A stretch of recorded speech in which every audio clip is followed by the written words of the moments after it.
Good evening and welcome to the Town of Dudley Planning Board meeting for Wednesday, October 24th, 2018.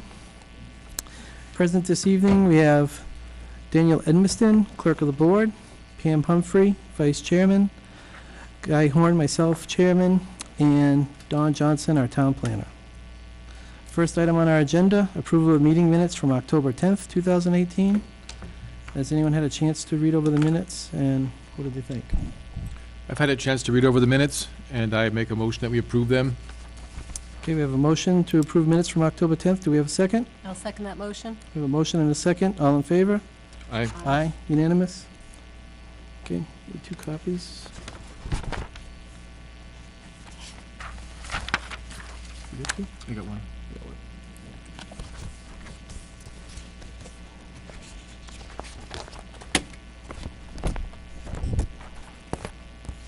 Somebody in the copy machine, I don't know.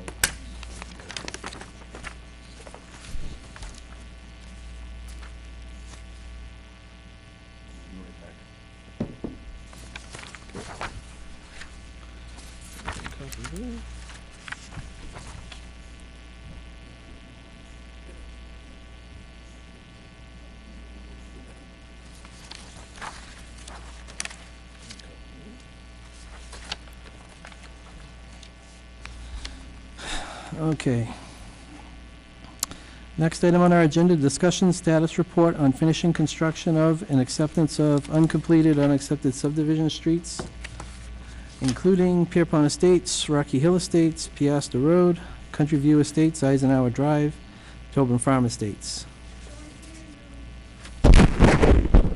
And Tobin Farm Estates. So this was... All right, so Don, was there any updates on Pierpont Estates? Pierpont is doing a lot of work. They raised all their catch basins and drainage structures. They're going to do the final pavement. Pierpont has done a lot of work. They've raised the structure, the drainage structures, the catch basins, and the manholes. Okay. In preparation for doing final pavement, hopefully next week. Okay. Maybe even this week if he gets a chance, but with weather you never know. But next week, anyway, definitely wants to get it done this year. Okay. He's done all the work. Rocky Hill Estates? Nothing there. Nothing there. Piasta Road? I talked to the general contractor for Piasta Road at the last special planning board meeting with the Board of Selectmen, and he said that they would be finishing the road, but not this year. It looks like it's going to be next year. Country View Estates, Eisenhower Drive. Sorry, I had to get more copies of this. Just copy machines kind of on blank, but there's 2 copies here. Maybe share. Okay. This was just received like an hour ago.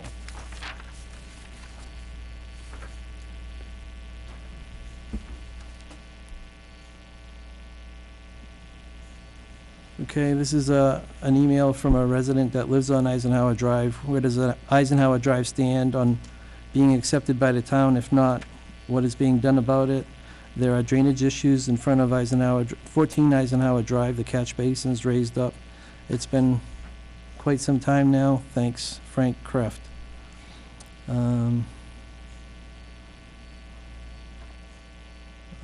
This just came in tonight, or today? It just came in.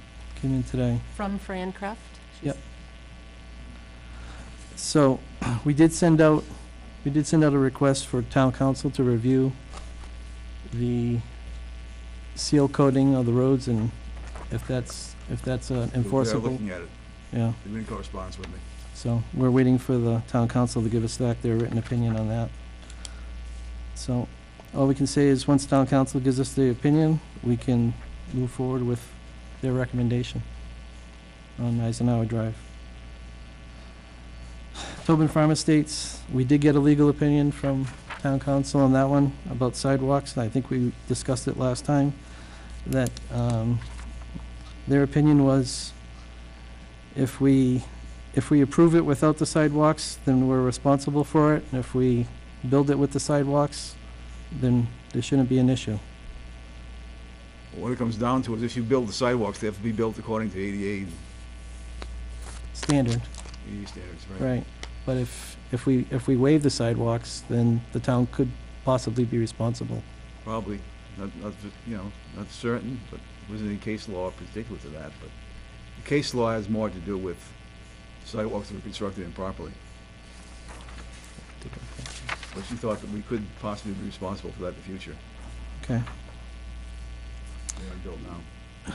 And this one isn't on our agenda, but it was discussed at the last meeting. We have a request from a resident for a waiver on Packard Drive regarding 2 lots, 19 and 20, waiving the proposed road over a paper street. It was a proposed and approved road in the town of Dudley, but never built. This gentleman would like to use the 2 lots that are at the end of this proposed road as a house lot, and would like to build a driveway in place of a roadway. So we would need to take a vote on this. I think you have a copy. I do. So basically what we would be doing is taking a vote to waive the construction standard from the typical roadway down to a driveway to access these 2 lots. So you're asking for a motion? Yep. I make a motion that we grant this waiver regarding the lots 19 and 20 Packard Drive to put in a driveway, a right-of-way leading to lots 19 and 20. Okay, we have a motion. I second the motion. We have a motion and a second. All in favor? Aye. Aye. Aye. Unanimous? Just wanted to make the point that that your neighbors will probably, you have to be notified in some form or another.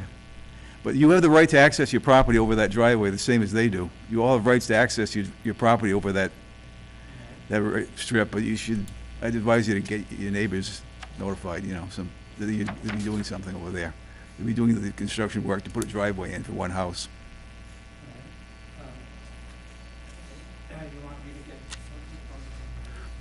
It's up to you. I'm just letting you know that You have a right to access your property Right. over the paper road, but they do too. So what we're saying is after you build the driveway, if they drive down your driveway, to access their property, that's you can still do it. That's yeah. acceptable for them to do that.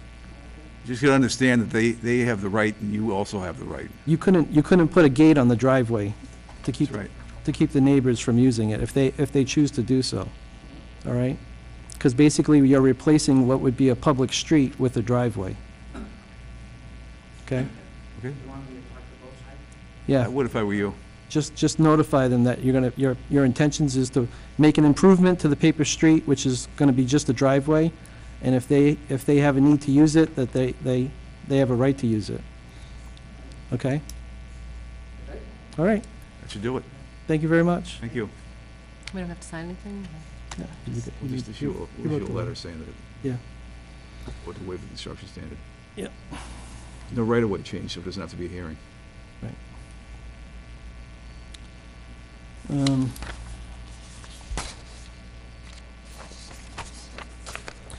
All right, so we got a public hearing starting at 7:15. I think we gotta try to find something, because we're not supposed to start earlier than 7:15. You want to talk about the solar? Is that part of public? Oh, that's the solar farm that's in West Dudley. Is there anything up? Oh, yeah, they filed today. No, this is the one in West Dudley on Fish Road. Oh, okay, sorry. There's nothing about that. No, there's nothing more about that. But they're pretty much, They haven't, I talked to them about the final inspection, but they haven't requested it.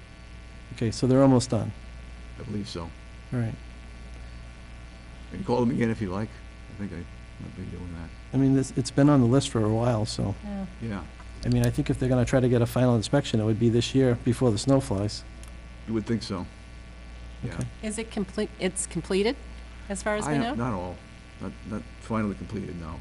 It has some work to do still. I don't know exactly what it is at this So they're point. not ready for a final inspection? No, the building inspector's waiting for the final inspection from us too, before he issues his certificate of occupancy, whatever it is. Okay. All right.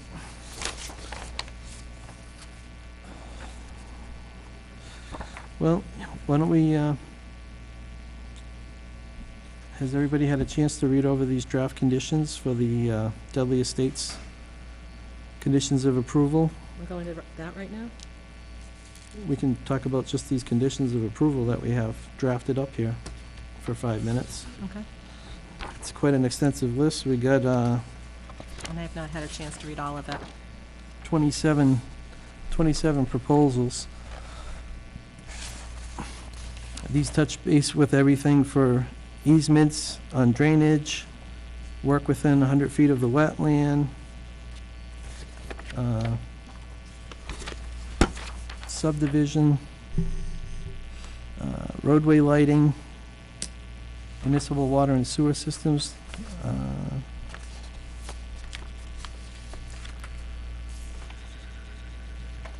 Did you guys receive your list of the, We did receive them. I received them when I was on my way down here. okay, My boss, I believe he reviewed them. I was just trying to read them over just now. yeah, we got, some of us just received them coming here tonight also, so Yep. that's why I thought maybe we just take a look at it. Did you see anything in here that you thought was, Glaring or anything? I Yeah. did not. And I quickly read through the whole thing.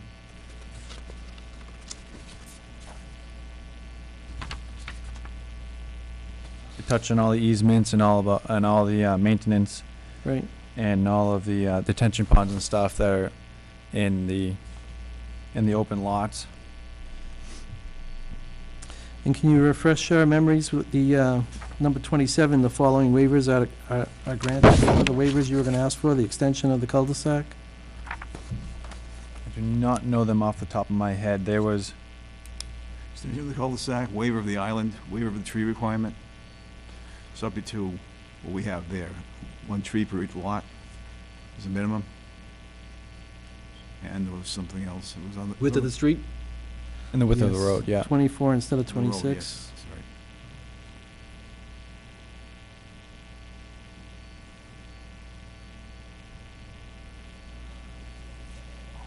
Okay, so it looks like those four waivers. Were there 5 or are there just 4? I thought we'd be talking about that. We can check.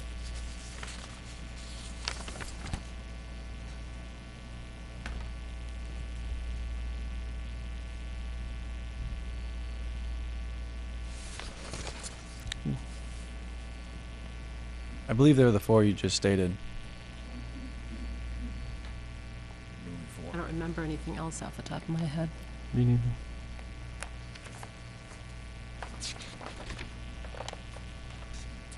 The 5th could have been the easements on the swales, but we reflected easements on all the swales and all of the detention, and everything to do with the stormwater management. Before we didn't show it on the one of the last revisions, but we revised it, sent it to Jeff, your peer reviewer. That was before last meeting.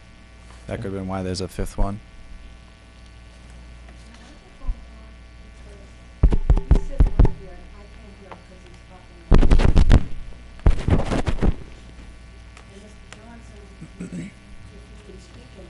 The waiver is section 4A2, allow street width of 24 feet in lieu of 26 required. Section 4A4A, allowance of a dead-end street length of 766 feet with 18 lots in lieu of 600 feet maximum length with access to 12 lots. I'm sorry, it's 15 lots, 3 are on Jesse Road. Section 5G, allows street trees to be planted outside the right-of-way. Section 4B2, allow a drain easement on Lot 10 to be 13 feet wide in lieu of 25 feet required. That was it. That's it.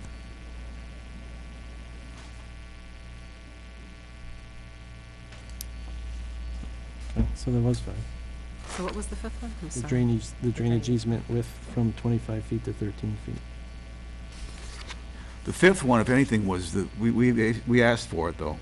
We asked for the island to be removed. Right. The cul-de-sac, That was per the fire chief. yeah. I don't remember the drainage one, but All right, well, we do have a public hearing, so it's now 7:15, actually a little after. We'll start our public hearing for 7:15, and then we'll get back to the subdivision. So, let's see.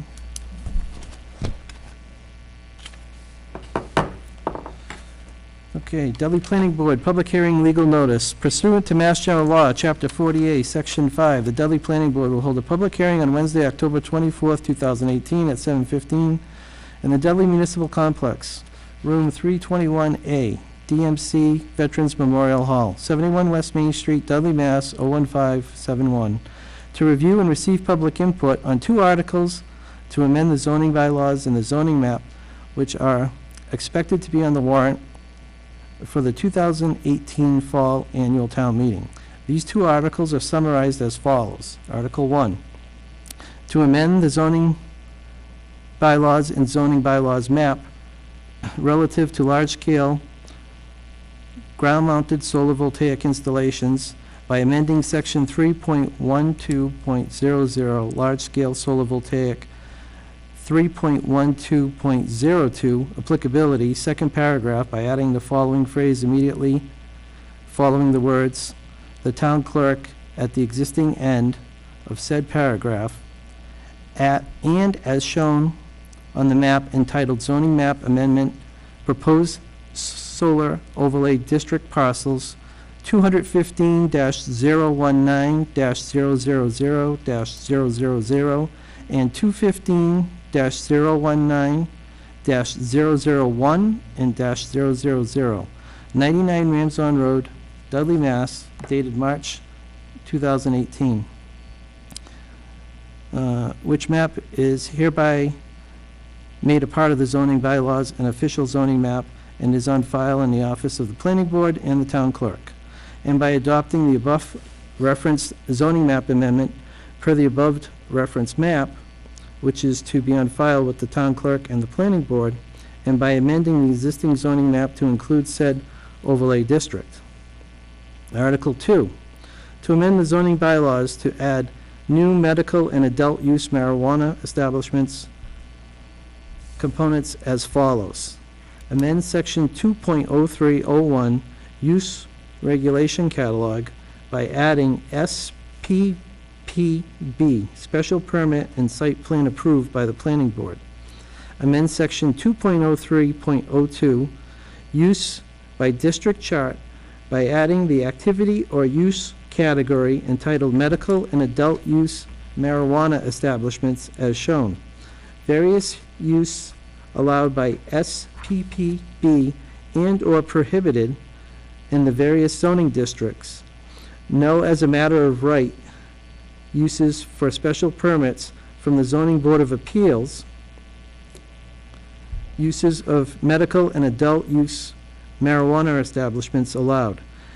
Add to Section 3, Special Use Regulations, a new Section 3.15 entitled Medical and Adult Use Marijuana. 3.1501 Purpose. 3.1502 Applicability. 3.1503 Definitions of terms used particularly in Section 3.15. 3.1504 Schedule of uses for the purpose of this section only. Those uses indicated in the use category, medical and adult use marijuana establishments. 2.03.02 Use by district chart shall be allowed in their respective district. 3.1505 Additional requirements / conditions. Special permit granting authority, the planning board. State law, Mass General Law, Chapter 94G or 941 as applicable. Place, at least 500 feet from any public or private school. All aspects of all medical and adult use marijuana establishments or medical marijuana treatment center, except for open-air cultivation, subject to 935 CMR 500, and transportation must take place at an enclosed fixed location. Not allowed in a building containing residential units, not allowed in a home occupation, No drive-through service allowed. Open-air cultivation is subject to 935 CMR 500 and must be at least 1.5 linear miles from an established open area hemp cultivator, unless the applicant is able to demonstrate sufficient provisions for the prevention of cross-pollination and contamination acceptable to the special permit granting authority. Use of existing vacant buildings is encouraged.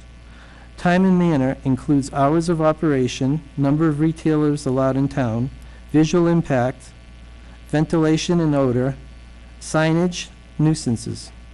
Reporting requirements. Issuance, transfer, discontinue of use.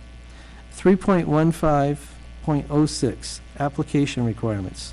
3.1507, findings. 3.1508, severability.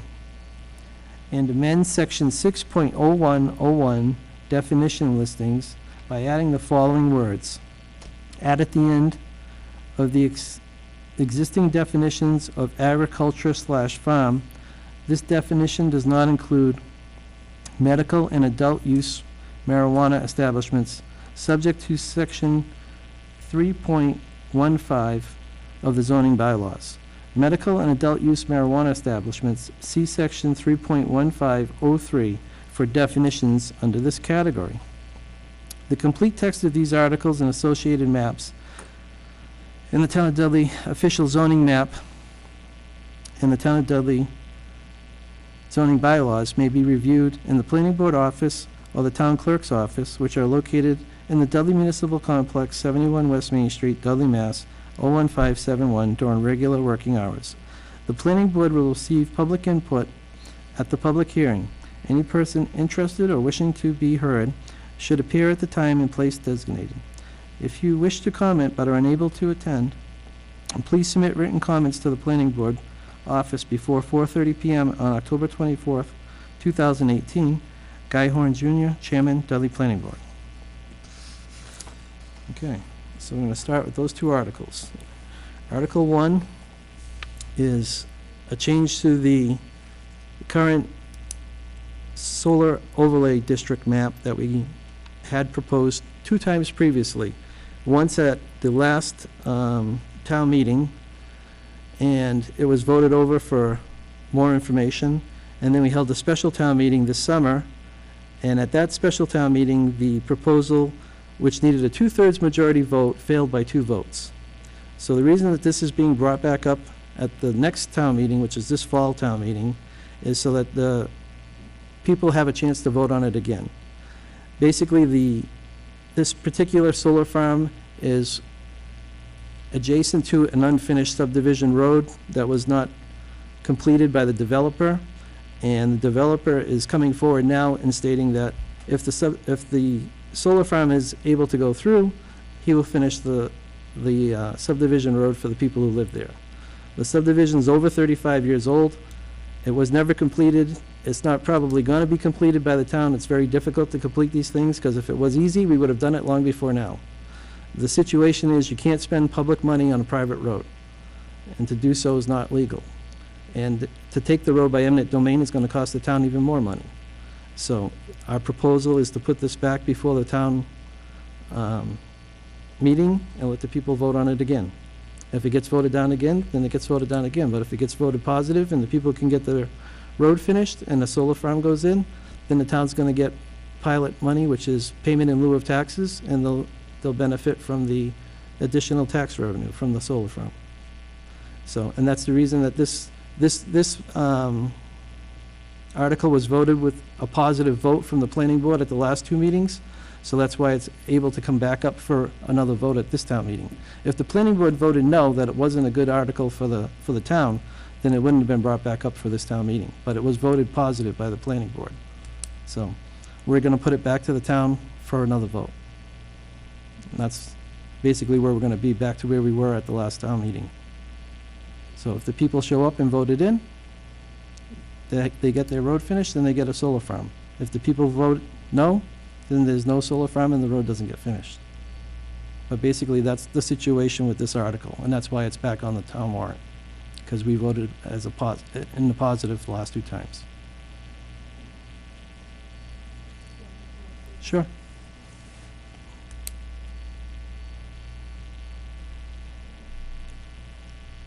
Hi, my name is Lori Smith, 112 Pierpont Road. One question I have is, at that last public hearing that you have, when we were here, you had said that if it got voted, as it got voted down, it couldn't be brought up for another year. What has changed since then? Nobody Or said that. 2 years? That was said at that meeting. Who said- Since it- Who said it? I don't recall who said it, but I know it was said at that meeting. You can go back at the tape and watch it. But at that public hearing, it was said since it was voted down, it could not be brought up for, I thought it was a period of 1 year, maybe it was 2 years. That's, At a special town meeting? The August one, or July, whenever it was. It was If- that last meeting. if this article was a citizen's petition and it went before a town meeting and it was voted down, it could not be brought back up for 2 years. But this article was sponsored by the planning board, and it was a positive sponsor.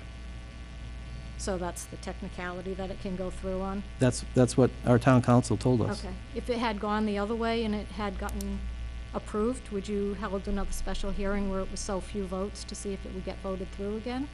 Or just because it didn't come in the way that you wanted it to? It just seems funny because the people voted on it, it got voted down. It got voted by 2 And- votes. Right, but if it had gone the other way, would you do this again? If it had a gone town the election, opposite way? if a town election is held and the winner is declared by 2 votes, they have a recount. This isn't a recount, though. This is a This is do-over. what we have in lieu of a recount. It's All no the right, so it's a positive planning board. technicality.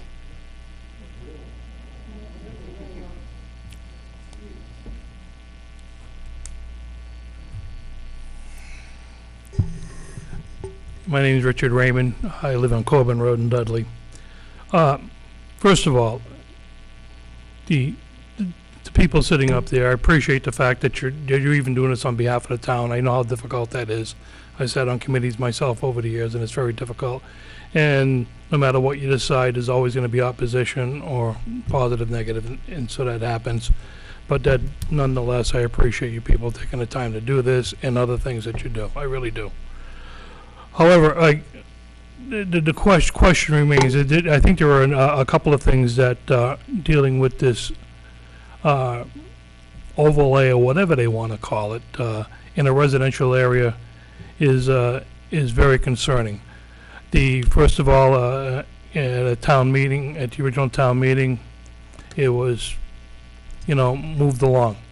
Then there was a special town meeting in the middle of July 25th. The warrant had 1 article for a special town meeting.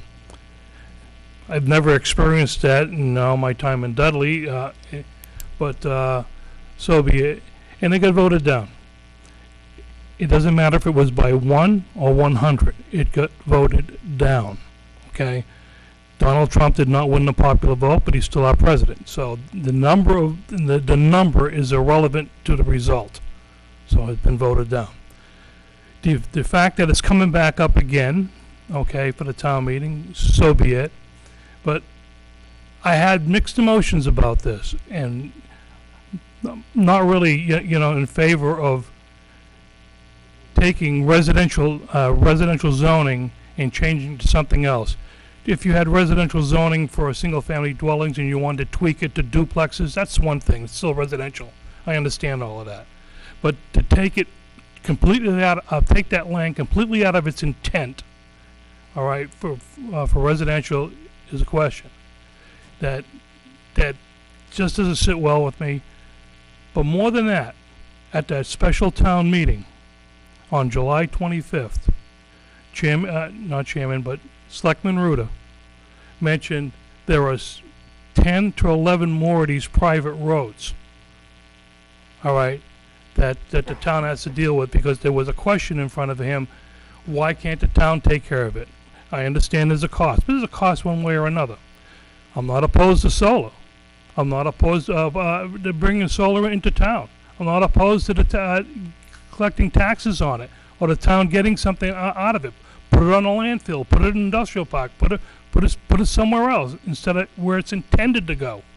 And the town would get the revenue, it would still get revenues, and you could take that revenues and take care of the roads. It's a shame that these roads will let go so long. But the mere fact that there's 10 or 11 of these roads that need this kind of care, does that mean we're going to have special projects for each one of them? Is the town for sale? Because that's what it sounds like. If we're going to have special projects, all right, because that allows roads to be taken care of, which I believe is the responsibility of the town. Okay, insofar as that covenant is so-called expired, was told it was expired. It was allowed to be expired. There wasn't due diligence done by the people that let it expire. And that's our responsibility. This is the town's responsibility. And as members of the towns, we should take care of that. We should take care of these roads. It's unfortunate, but we're in that position. But that doesn't mean we should be selling off what we believe in, though. We believe these are residential areas. You're not tweaking it to stay residential. You're totally putting it into another category. And that's a major concern. And when you have 10 to 11 more of these roads, that's a great concern to set up a precedent, all right, within this town, that somebody wants to come in and do something, all right, they can do it by, let me take care of it, let me take care of your immediate problem. And that's a concern to me. The other thing, and I'll close with this. You're having a public hearing here tonight. I don't know why you're having a public hearing, because the fait accompli, as far as the planning boards go, it's already listed at Article 25 on the town warrant. It's already been posted, on the website. The warrant's been released, and it's going in front of the town. And the public hearing is tonight. Mm-hmm. Something's wrong with this picture. It may be legal, but something's wrong with this picture. You're having a public hearing to take comments from the public, but yet the article is still already posted and going through. I have nothing more to say. I'll answer any questions you got, though. This public hearing is required by law. That's why we're holding it. Can you give me the reason for a public hearing? To get public input. For what purpose? For No, very seriously. For what purpose? I'm not trying to be a wise ass here. For what purpose do you get public input? To know what is troubling the public and what the public thinks about what you might want to change. Right. But if you already made up your minds of what you're going to do, what was the sense of the public hearing? Just to comply with the law? Because they're certainly not complying with the intent of the law. The intent of the law is to gather public information and make your decision. The decision's already been made. The public hasn't voted on it. No, but you people have. And you're the ones holding the public hearing. We haven't voted on it. How did it get on the warrant, Article 25? We were asked to sponsor it again, and we did. Then you made your decision. Thank you.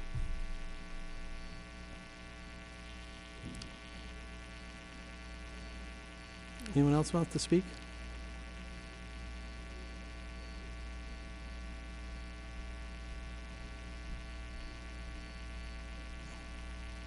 You know my name, Marshal Wagner, Hickory Drive.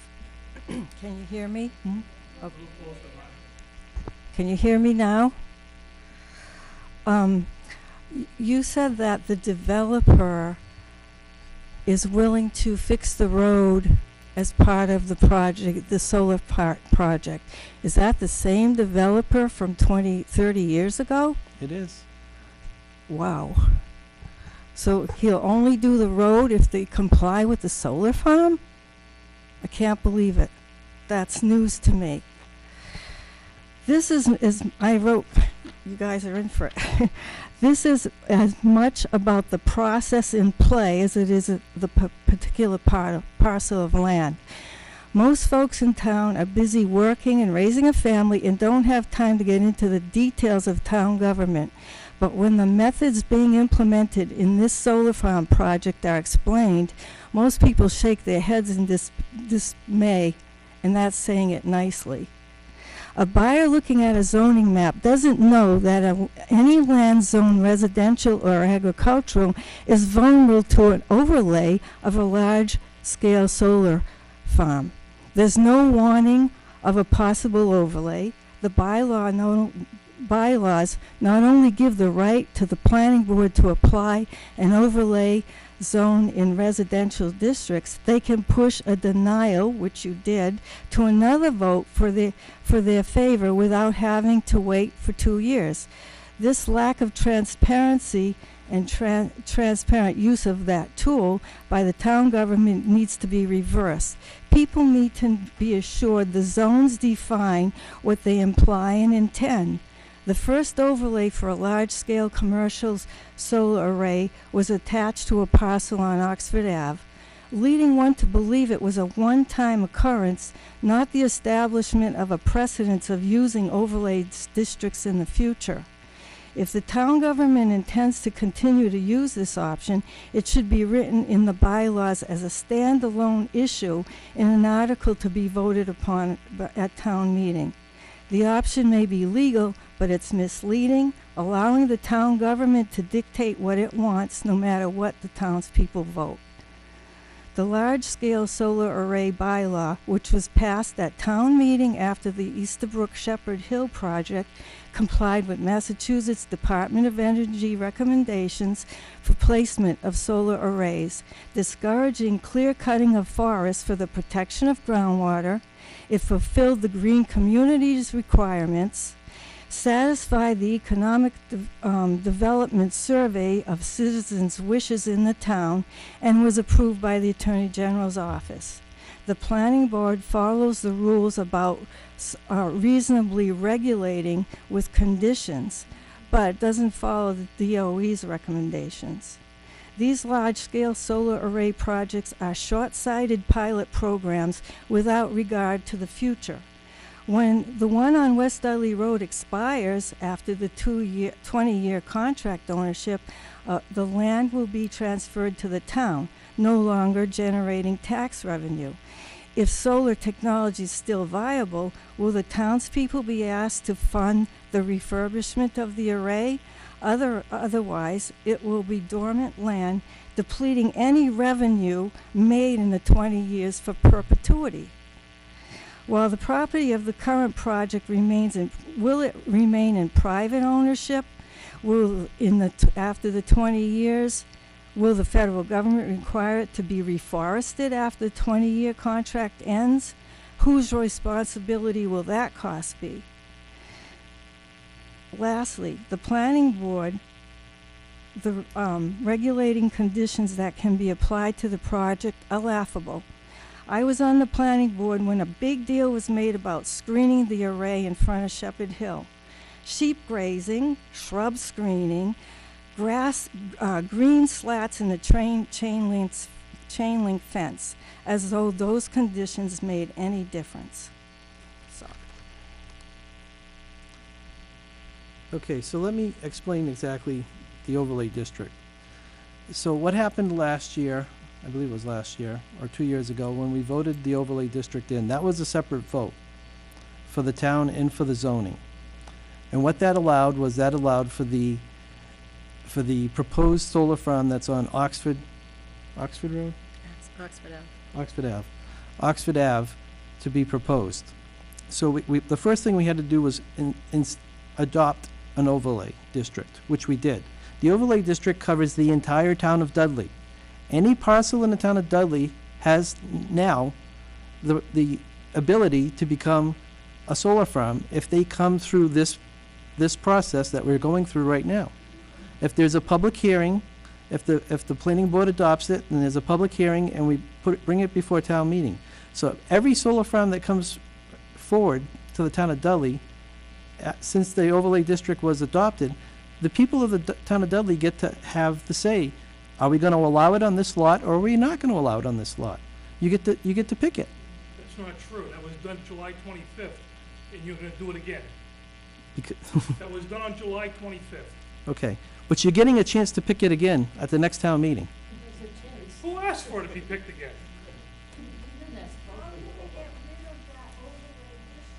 We already voted it in.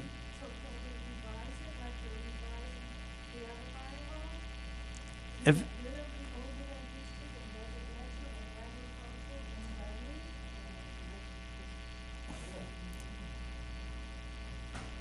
What are you gonna do if, like, this piece of property that came up on Oxford Ave, it wasn't zoned for solar, it wasn't in the industrial, it was residential. But previously it was industrial, they wanted to put the zoning back. We can't keep switching zoning all the time, that's the purpose of the overlay. The overlay doesn't change the zoning that's underlaying. So this piece of property that we're talking about on Ramsden Road, it's residential 15. It's gonna stay residential 15. The only thing that's gonna change if this gets voted in at the next town meeting is that they're gonna allow that piece of property to have the large-scale solar arrays put on it for that one piece of property, not any other piece of property in town until the next person comes forward and asks for it. It gives the landowners the right to use their land versus the town telling them they cannot use their land. I mean, if you own 40 acres and a solar company came to you in your retirement and said, I'd like to put a solar array on your property, and I'm willing to pay you $50,000 a year for that. And you had 40 acres sitting there doing nothing. You're telling me you'd say, I don't want it?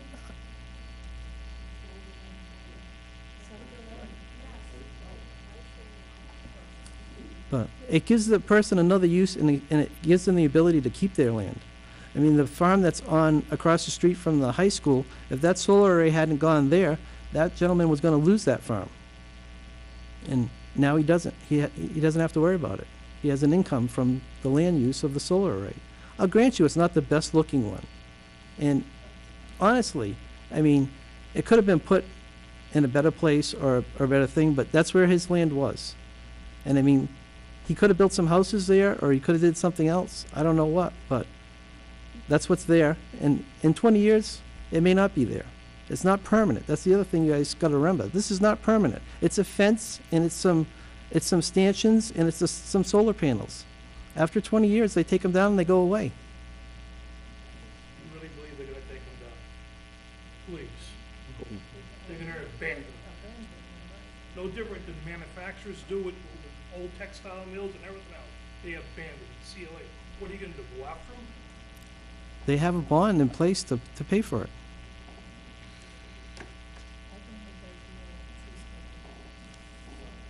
Yeah, come on. I'll let everybody speak. Hello, my name is Kathy Hurst. I live at 15 Camelot Circle. I have little excerpts I wanted to read tonight, but one of the first things that hasn't been brought up was, what does it do to property values?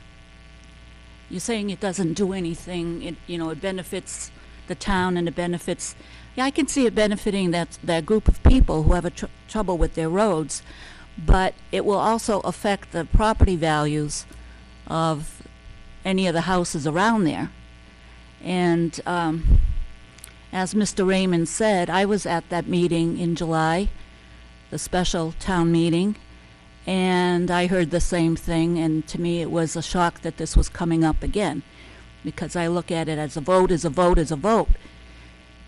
If we previously had a solar farm bylaw on the books, and the purpose of the last meeting was to change something on that, so that if that would have passed, it would have undermined the vote that was taken at the regular town meeting. So we have the last meeting, and it was voted down. Doesn't matter, it was the correct percentage. And then this is coming up again that will undermine that vote. So my question is, what message does it send to the taxpayers of Dudley? Do their votes not count? Whatever they vote for, it can be just changed and brought up again. I think that the last special town meeting vote should be binding, and that this should not be brought forward. I think that solar farms belong in certain places and not in residential areas. And 40 plus acres is a large amount of land. And I just did some quick research, and I can give you a copy of what I have. I'm just going to paraphrase from some of these. And in fact, our neighboring town, Webster, just recently voted down having solar farms in residential areas. And by doing something like going back on the vote that we had, seems like we'd be going backwards instead of forward.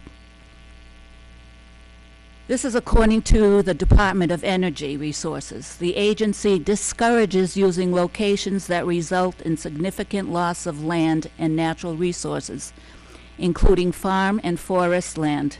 Significant tree cutting is problematic, the agency said, because of the important water management, cooling, and climate benefits that trees provide. We know what can happen when the terrain is changed and how that can shift the movement of water and the direction that it goes. And that's something that has to be thought about. Some other collaborating science in this is, again, land use. Large utility scale solar panels take up a lot of space, which can result in environmental degradation and habitat loss. Solar farms that cover a large amount of land are likely to have an impact on local fauna and flora, particularly the birds. Environmental impact, habitat degradation. The installation of solar panel farms requires clearing vast tracts of land. Clearing and grading of land may amount to habitat destruction and pose a risk of soil erosion and compaction. This may further interfere with the existing use of land and alteration of drainage channels. Habitat destruction for the wildlife could result in large-scale displacement of wild species. The impact on one wildlife species can destroy the entire ecosystem, since one species is dependent on another. When one is removed, the entire ecosystem of that species is compromised. Other land use consequences. Solar panels can be installed on rooftops, buildings, side of highways, in areas like on top of landfills, where the area is already leveled and cleared. Clearing land for solar power plant can destroy, I'm having time speaking, can destroy wildlife habitat and degrade soil quality by removing plants and their root structure. Again, you're going to be changing the whole course of the water and groundwater. In destroying hundreds of acres of wildlife, this source of energy is not really any better because of its negative consequences on the construction, neutralizing the positive effects they have. Deforestation releases an abundance of carbon dioxide in the air, which increases the damaging effects of global warming. It also destroys habitats of natural plants and wildlife. Now that's about environment. This is also, but makes you think about what is involved in the manufacturing of solar panels. Solar panels may be an appealing choice for clean energy, but they harbor their share of toxic chemicals. The toxic chemicals are a problem at the beginning of a solar panel's life, during its construction, and at the end of its life when it is disposed of. These two intervals are times when the toxic chemicals can enter into the environment. The toxic and this is according to science resources from Sciencing, it's called. The toxic chemicals in solar panels include cadmium telluride, copper indium selenide, cadmium gallium selenide, copper indium gallium, hexafluoroethane, lead, and polyvinyl fluoride. Additionally, silicone, tetrachloride, and a byproduct of crystalline silicone, which is highly toxic. If not handled and disposed of properly, these materials could pose serious environmental or public health threats. So there's a lot more to be thought about than just fixing roads here. It's nice to help out your neighbors, but we're trying to benefit the whole town and not just a small percentage, which should be taken care of in another way and can be if it's thought out in another way. As Mr. Raymond said, you can't just, anytime a road needs to be fixed, then take away part of our residential area by these overlays. I think it's a dangerous thing to be done. And again, you can't resolve one problem by creating another one. Thank you.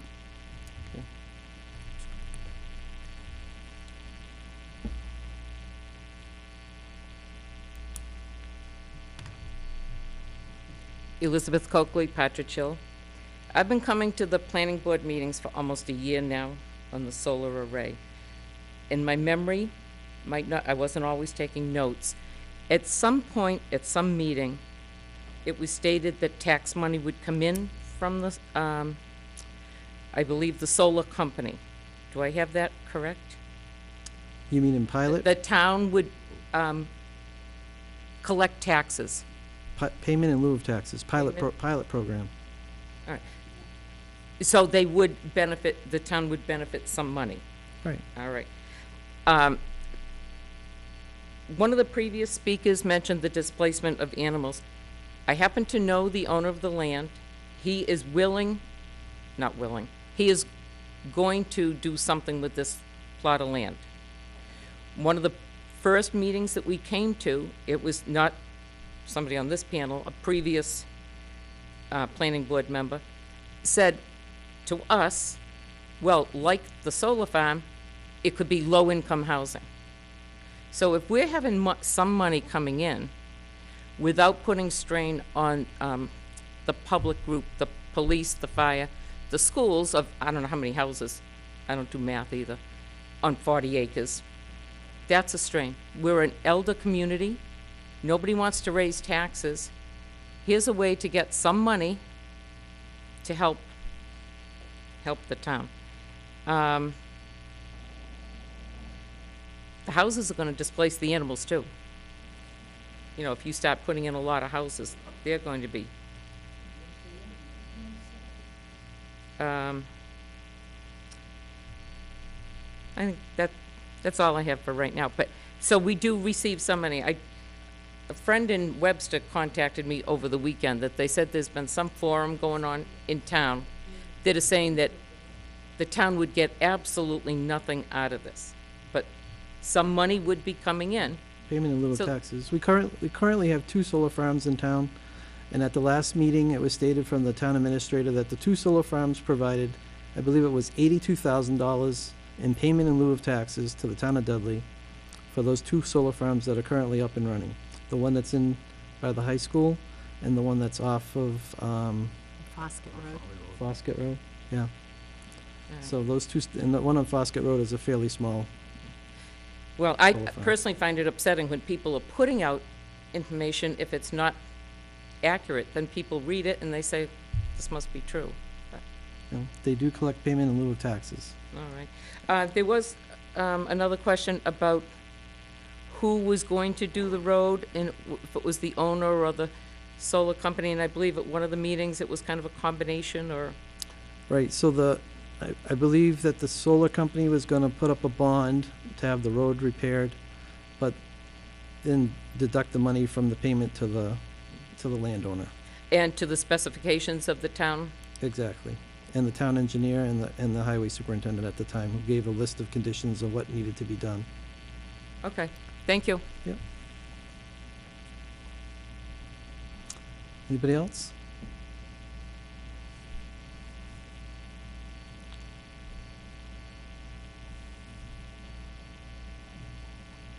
I have a question, not a comment. Previously, when you were explaining the overlay district that was approved at a town meeting, one of the previous speakers asked, how do we get rid of that? I honestly think people at the town meeting didn't understand what they were voting on. I know I go to the town meetings all the time, especially the planning board articles are very confusing, especially if people are just looking at the warrant articles as they walk in and making a decision within 15 minutes of reading it. So how could that get changed? individuals sponsor that as any other article to Of get course. revised? Any resident of Dudley can write a citizens petition, Okay. get enough signatures, get it on the town warrant, and present it at a town Okay, meeting. so that would be the way to get that reversed. If that's the way they want to do it, yeah. Okay. Or they could come to the planning board and ask for help in writing it. Okay, thank you very much. Yeah.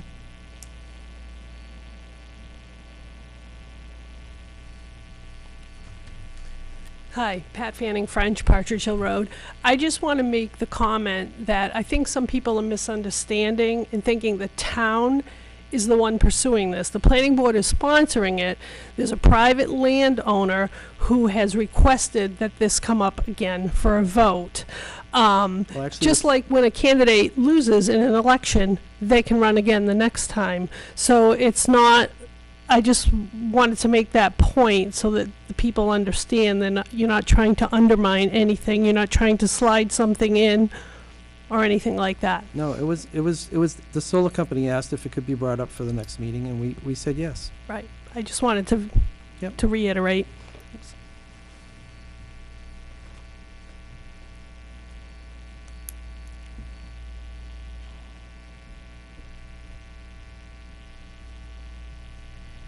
I'm trying to understand the history. Who was the developer who put in the road? It would have been Gershman. Yep, So they were the owners and the developers, correct. and they're still the developers now? They're the owners of the residual land, Okay, and they own a portion of the road that's not been accepted. okay, so they're the ones who are responsible for the road. Right. And- The gentleman that did the original development, from what I understand, is in his 90s, living in California and not in good health. Okay, so the same people, same family are saying they'll fix the road if we give them what they want. Actually, it's the solar company that's gonna fix the road. Okay, But they're gonna deduct the cost of that from the contract that they're making with the Derschmitts for the solar farm. okay, thank you. Oh, something I wanted, you mentioned personal property rights. I don't think that this is denying someone's personal property rights. I think it's, with the overlay, it's changing the, it's a residential area, and solar, this is a commercial operation in a residential area. So what about the neighbors? It doesn't create any noise or any waste or any Yeah, but traffic or anything. it changes the character of the town. You drive through Woodstock, Pomfret, I defy you to see a big overlay like that. And that's what we pride Dudley as.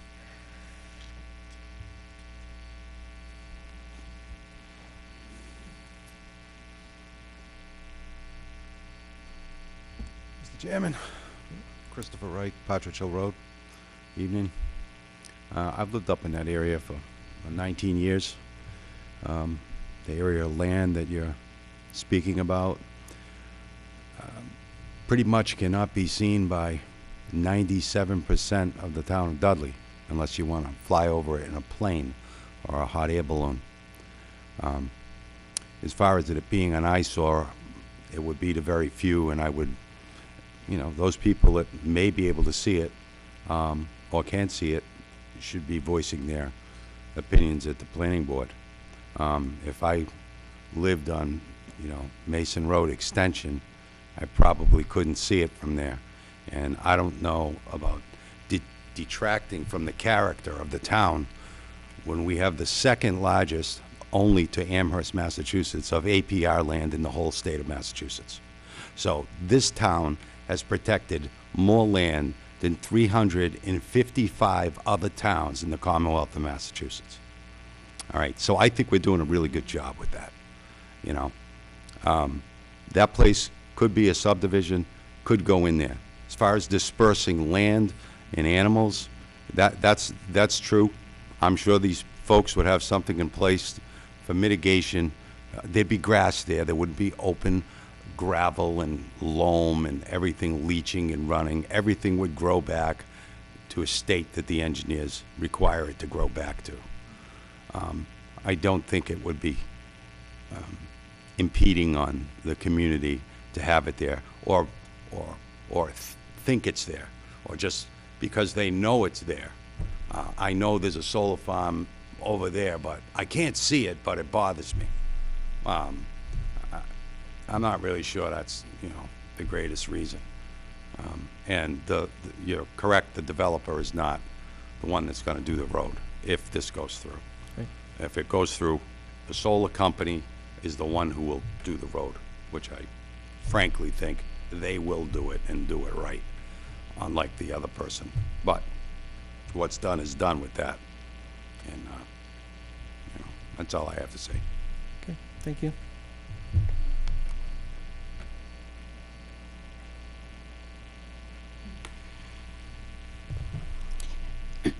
I'm back because I'm Kathy Hurst and I live on Camelot Circle.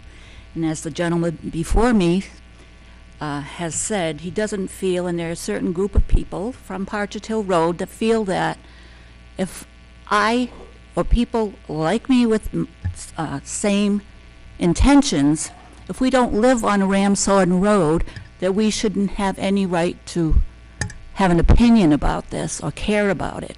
Because they say, well, what do you care about? You don't even live on that road. So I just wanted to make a point that we all care about what happens. There's more to do. I mean, taking down 40 acres, this is not a field, correct? This is trees, forested, It's 40 acres? Right, but the thing you have to remember is that the gentleman that owns the land could have it clear cut tomorrow if he wants to. He doesn't have to keep the trees there.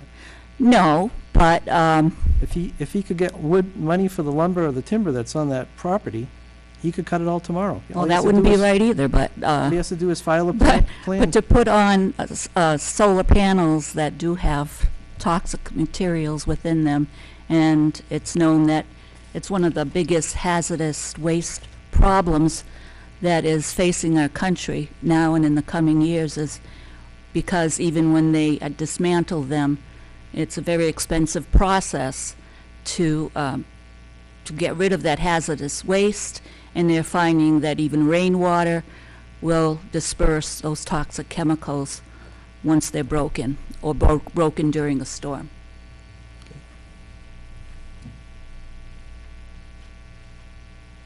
Anybody else have a comment?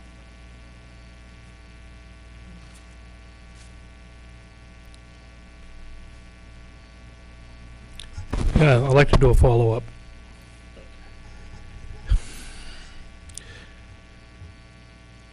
After the July 25th town meeting, in which this was defeated, I had a very good friend of mine ask me, maybe the following week, why did I care? Why did I take the position I took? It's a half a mile down the road from me. It really doesn't abut me. I can't see it from my, why do I care? Here's why I care. And I'd be remiss if I didn't let everybody know this. There are 351 cities and towns in Massachusetts. And the gentleman before me was correct. Dudley does have more than his fair share of protected land. And there's a reason for that, because that's what the townspeople wanted. And the speaker previous to me also mentioned that sometimes people go to town meetings and they don't know what they're voting for, and they're relying on the input from all these committees and all the different boards that, they got the best interest of the town at heart. And I'm sure you do. I'm sure you do in whatever way possible. But some of the information I've been hearing tonight, all right, I'm having a hard time getting my head around it, is that the developer who didn't do his due diligence to begin with, his covenant expires, so now he laughs at us in his own way. But he'll do the work if the solar people put up a bond, okay, for the work to be done, providing that the solar people can collect the money, all right, from the guy, from the people selling the land.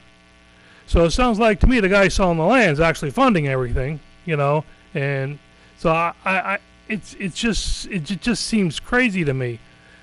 But the fact remains, this is residential area.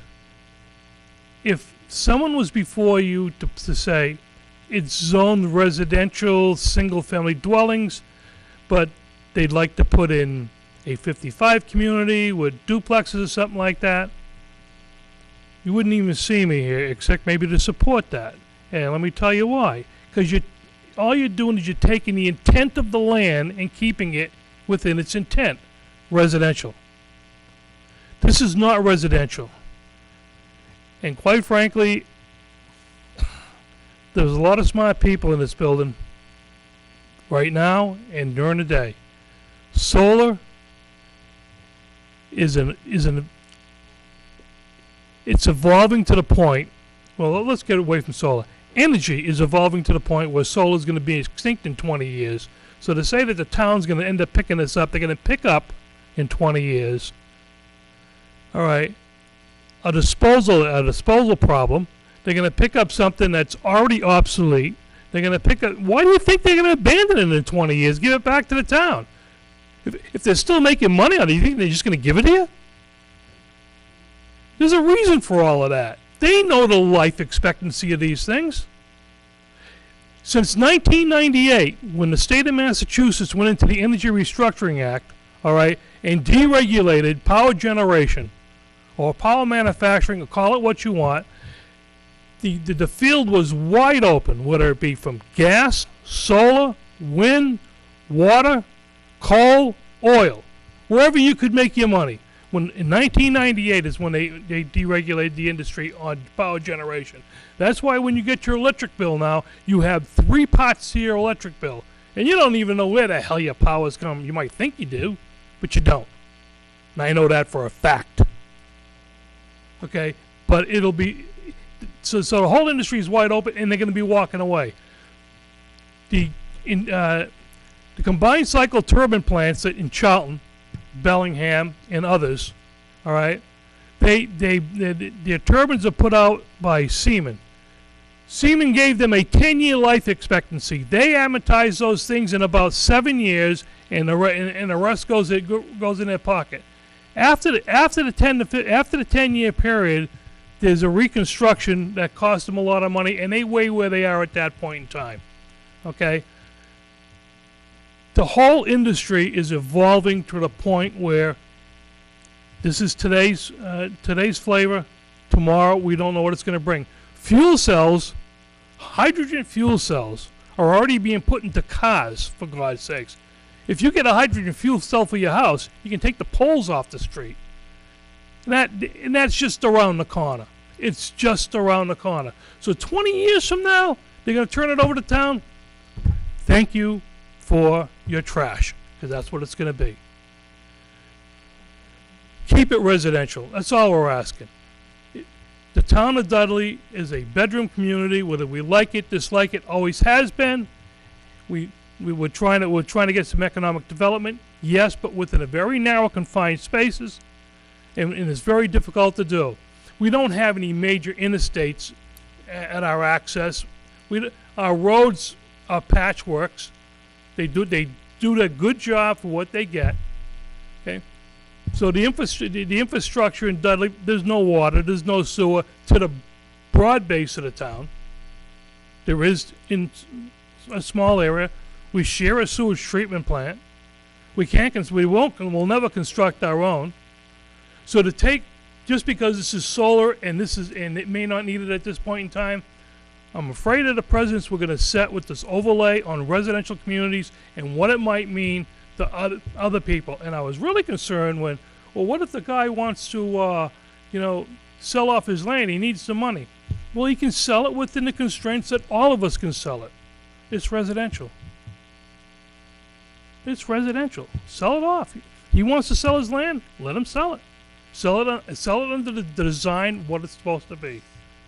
Okay. Well, like I said, thank you for letting me voice, because that's all I think I'm doing and everybody else is doing here tonight, because I think you already made your determination of what you're gonna do, so I don't even know why you even held a public hearing.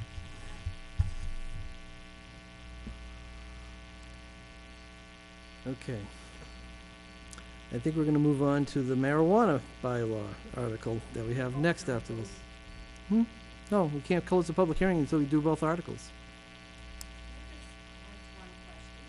Mr. Raymond said this before. I always thought that the purpose of having a public hearing was to determine what articles get on to the warrant. You know, the warrant has to be published at an earlier date, and we don't always have time to get it. This has to be advertised 2 consecutive weeks in the newspaper, which it was, and then we have to hold a public hearing. But I thought you had to have a public hearing before it was placed on the warrant for the town meeting, You know, to you can- see whether people wanted it on there or not. Well, we could still go to town meeting and it could get passed over before we even Mhm. get the chance to vote on it. I just We was don't questioning run the see- warrant. The warrant is run by the Board of Selectmen. Yeah, It's their warrant. You're sponsoring the article. We were asked to. The Board of Selectmen said okay. The Board of Selectmen's for this. I think you know this. They were at the last town meeting. They spoke highly of it. One where it was rejected? Yes, they spoke highly of it. well, I'm going to leave some of the material with one of you, and there's only one copy of each, so. If you can give it to the planner, that's fine. He can make copies for us. So we do have another article to attend to tonight, so we gotta get that order of business taken care of.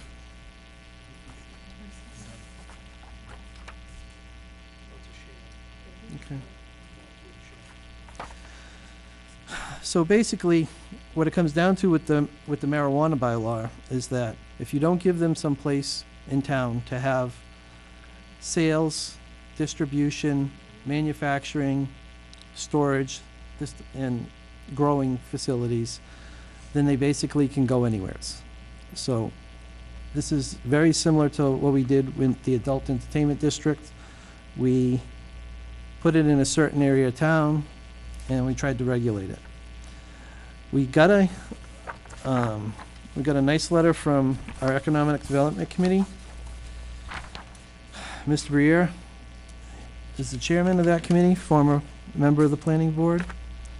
And his recommendation, and his committee's recommendation, is that we only allow it in the mill overlay districts, or the mill overlay district, I should say, which is basically Stevens Linen Mill, Packard Mill, and what's the third one? Oh, it's Ethan Allen Mill. It's not a bad idea. The problem with this, after reviewing it with town council, is that it may be too restrictive. And if we were to vote this in and say only the mill overlay district, and it goes before the Attorney General's office and it's found that it's too restrictive, then we don't have a bylaw in place to cover ourselves. And we want to have a bylaw in place to cover ourselves, otherwise, like I said, it could go anywheres in town. And one of the things that we want to prevent in town is that it's not in residential districts, because I don't think that this is something that we want to have in a residential district if we can help it. So we have a bylaw that's in place, but it's probably more broad than what. Well, for example, the retail sales, Right. you go anywhere that retail sales are allowed. So in Park and Shop Plaza, you could have a, But this mechanism gives us at least an opportunity to review it, make comments on it, put buffer zones, fencing, landscaping, buffering, whatever it might be. but we could look at restricting it further than that. Sure. Maybe not, For certain uses. maybe not to the point of just the mill overlay districts, because the issue with the mill overlay district is that the town of Dudley does not own the mills. So if a developer came in and wanted to put a marijuana grow facility in one of the mills, and let's say the 3 owners of those mills said, no, we're not interested, then there's no place for him to go. So we have to provide a place. You have to provide, there's several distinct uses, you have to provide a place for each one. Right. Right now, they can go anywhere. For example, maybe a growing facility could just go in any district. Right. So it could go in residential? Right. Possibly. I mean, the area we're talking about for the solar farm is residential. I understand that, but. And where Yes. where the current solar farms are near the high school, that's residential. I understand that, but we're talking about marijuana laws, correct? We're not talking about the solar one anymore. Right. Right? But that's, It's not exempt as an agricultural use, but it is theoretically allowed in the residential district. so that's why we have to put something in place for this. It's not exempt. Did I say restricted? I meant exempt. Okay, I'm sorry. I just said that it's not exempt as an agricultural use, like, say, for example, dairy farming or growing crops is exempt from zoning as long as it's on a parcel over 5 acres.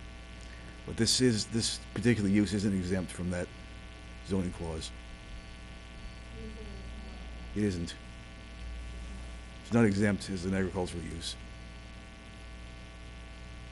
An agricultural use over a certain acreage can go anywhere. Any district, any town.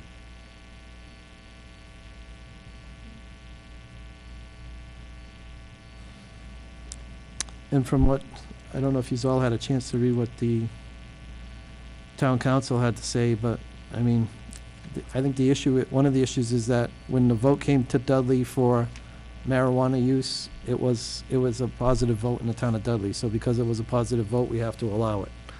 If it was a negative vote, then we wouldn't have had to necessarily allow it. Is that correct?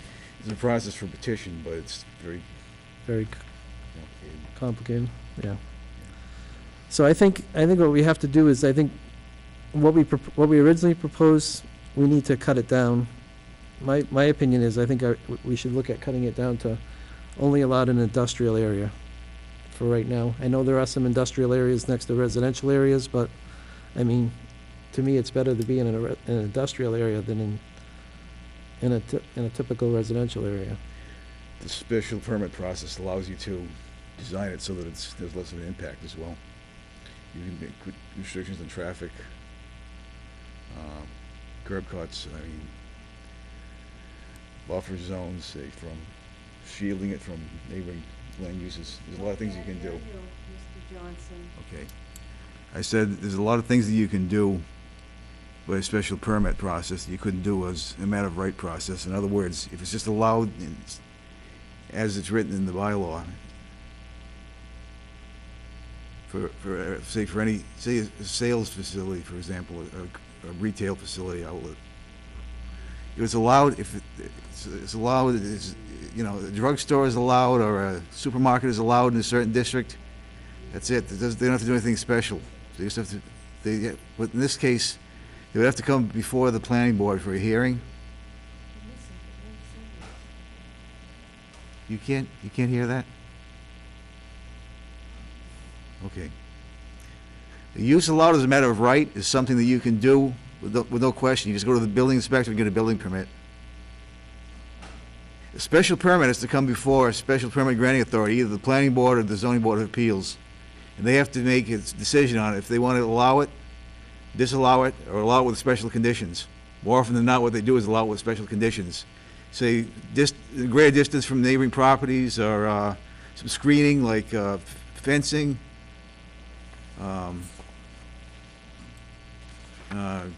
trees, shrubbery, whatever it may be.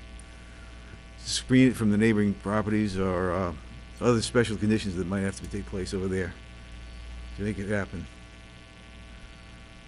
If we don't put in some kind of zoning that allows us to have this by special permit, then, say, a retail use, for example, would be allowed in any place where, say, a restaurant or a drugstore or say, a supermarket, retail, any retail use would be allowed in that district with no questions asked. So it wouldn't come before the public and we wouldn't be able to comment on it. The reason we're putting this in is to give us some allowance to have a say what comes into town. We don't have to do this, but we could. It would just be subject to any retail use that's allowed. Does that make any sense?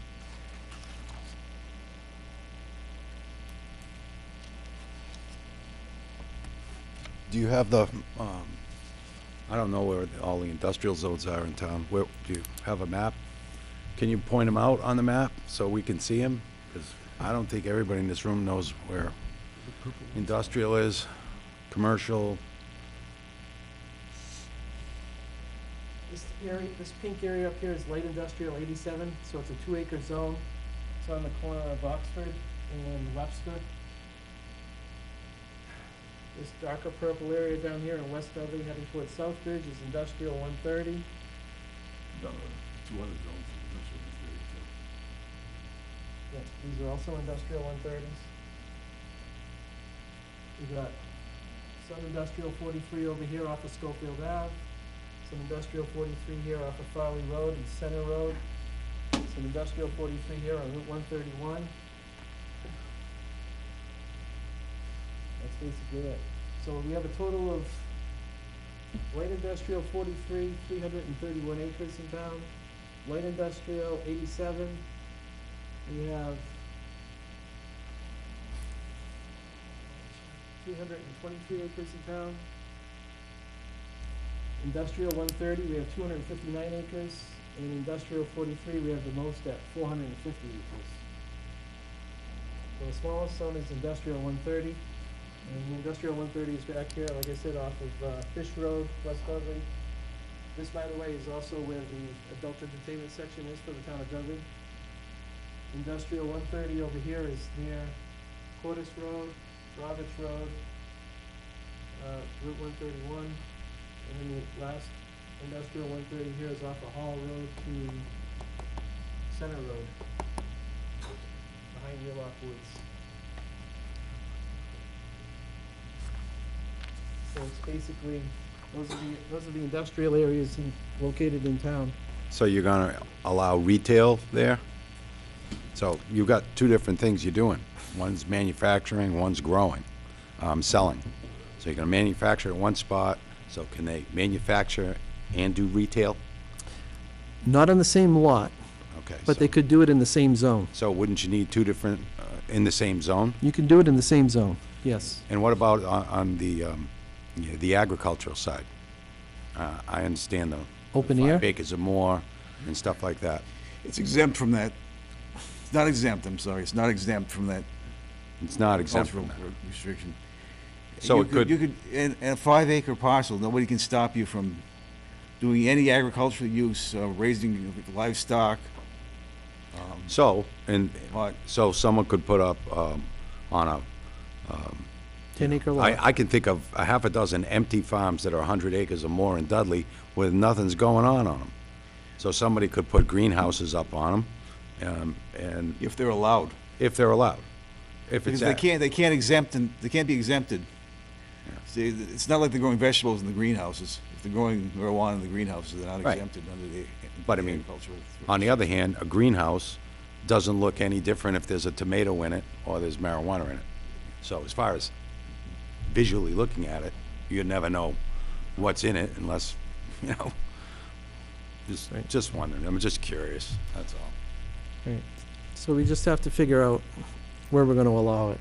So my feeling is that we should limit it to the industrial areas of town for right now.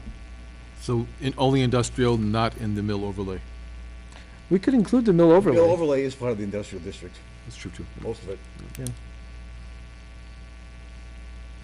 But I think if it gets put into average retail, I mean, if there's something in Park and Shop Plaza or along West Main Street, that the people who live next door or across the street are gonna be very upset with not only us, but everybody else in town. If that's what they have to deal with on a daily basis. It's like a starting point, Right. and then we can revisit it a year from now, 2 years from now. I mean, I think Mr. Brier's idea of starting small and letting it grow bigger is a good one, but I think the only issue with this, from what we can see from the town council's opinion, is that his proposal was too small. And that if we limit it to just the mill overlay district, that the people are gonna come in and complain that we're basically cutting them all out of everything. So, I mean, the smallest zone is industrial 130. It's only 250 acres for the entire town, which is close to 15,000 acres. So, I mean, it's not It's not a tiny spot. It's not, I mean, we're talking about the Mill Overlay District probably being around 30 acres. So, Or 20. more like 20 acres. Yeah, so I think it's big enough that it gives the town, you know, the ability that we're not gonna get disapproved by the Attorney General, and we're not gonna get sued.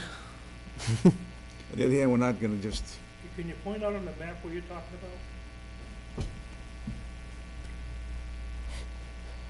with 4 industrial Oh, districts. that section there, okay. This area here, this little area here, and this little area here. The area down along the Connecticut line. Yep. Would that create a problem? For example, if I was to open up a retail shop and I'd wanna go there, I'm gonna get a traffic flow out of Connecticut, That's, where it's illegal, but I'm legal. Like they do with the fireworks.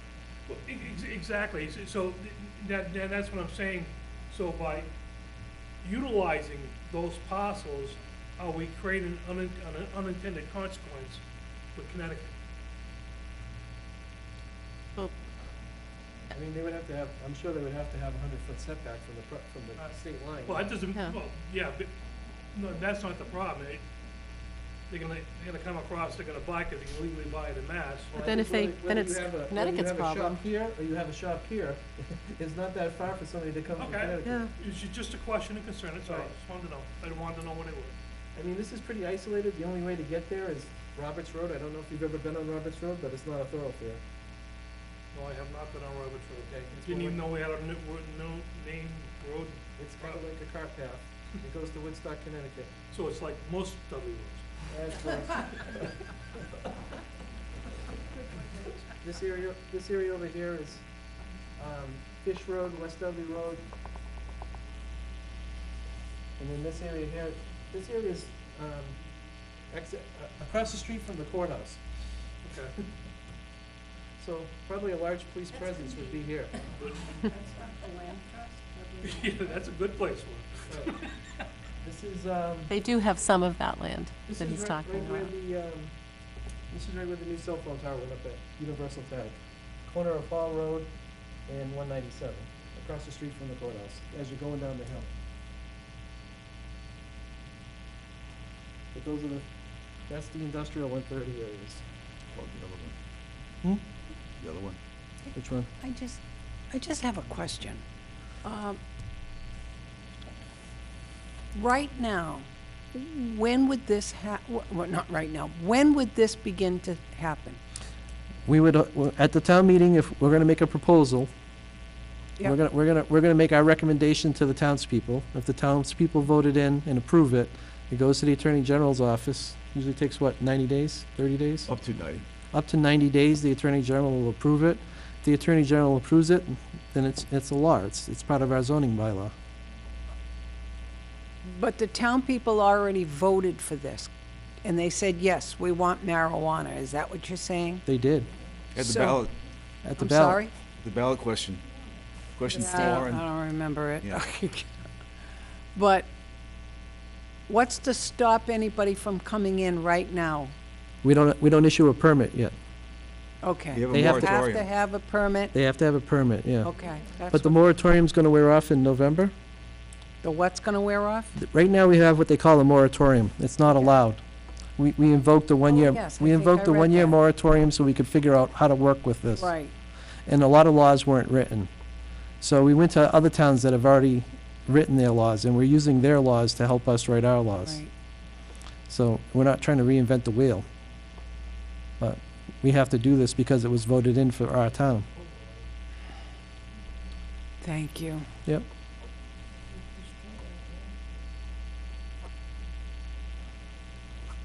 So I don't know how the rest of the board feels, but that was what my recommendation was gonna be. So we would have to modify this on the floor for town meeting because it would be smaller than what was originally proposed. So we're proposing the mill overlay. The mill overlay plus industrial 130. I think that's a Mill good place overlay to is start. mostly in industrial. It's mostly what? The In, industrial districts, yes, that's right. What happens if the people vote it down? Say that again? What happens if you said it's gonna be brought up at the town meeting? Right, and if the people were to vote it down, then basically the town would be left wide open with no zoning for marijuana, so it could go anywheres. Well, it has to be made very, very clear at that time. For example, it can go anywhere that a retail is allowed if it's for retail sales. Or if it's growing, producing, whatever you might want to call it, it'd probably go anywhere that industrial uses are allowed, manufacturing uses are allowed. Has there been a lot of interest on that you're aware of? I get a call now and then, but not, But nobody's like banging down the door Banging to down come the into door, no. Dudley? Right. Not yet. I think if we had no zoning, they would find out about it pretty quick. Oh, okay. see, at least this process lets us bring it to the public and get the public input on it before making the final decision how it's going to be developed. So we saying all industrial or just industrial 130? Industrial 130 in the Mill Overlay District. So we're probably talking about 270 acres of land out of, I think we got, what, 15,000 acres, something like that? 14,000. 800 or something like that. Yeah, 14,000 and change. I mean, that's probably as small as we can go and still get by with it. Yeah. So what's the next step? You looking for a proposal, or how do we close this out? I think we just have to, you know, we don't, my intention was we would close the public hearing. We'll vote on it the night of the town meeting like we usually do before the town meeting, what Okay. we're gonna have for final words or draft. Don knows what our intentions are. He can draft something up to present to town meeting, because we're gonna have to change what we currently have, and changing things on the floor don't always go smoothly. So it's gonna be difficult to do, but we'll talk with the town moderator, let him know what the situation is, and let everybody know that this is necessary from the standpoint of if we don't adopt a bylaw for marijuana use, then it can go anywheres. So. Everybody else in agreement? Yep. Does anybody else have any other questions before we close the public hearing? So 259 acres. All right.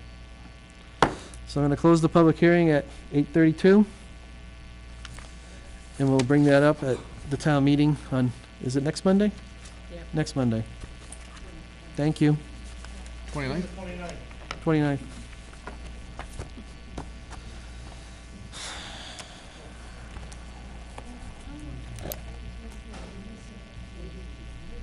Okay. A lot of people in here who aren't baseball fans, obviously. How's the game tonight? Set game 2, yep. Started 20 minutes ago. Okay. Get antsy. Next one on unfinished and old business, we have definitive subdivision plan. Plan entitled Dudley Estates, 18 single-family lots with access from Jesse Road. 4 lots, Dudley Realty Trust applicant. Final action due by October 29th. Welcome back. Sorry for the long delay. It's all right.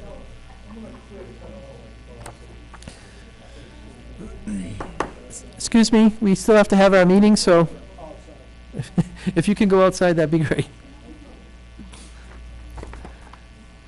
Okay, so we have a list of draft conditions of approval for the Dudley Estates. Plan date revised through October 5th, 2018.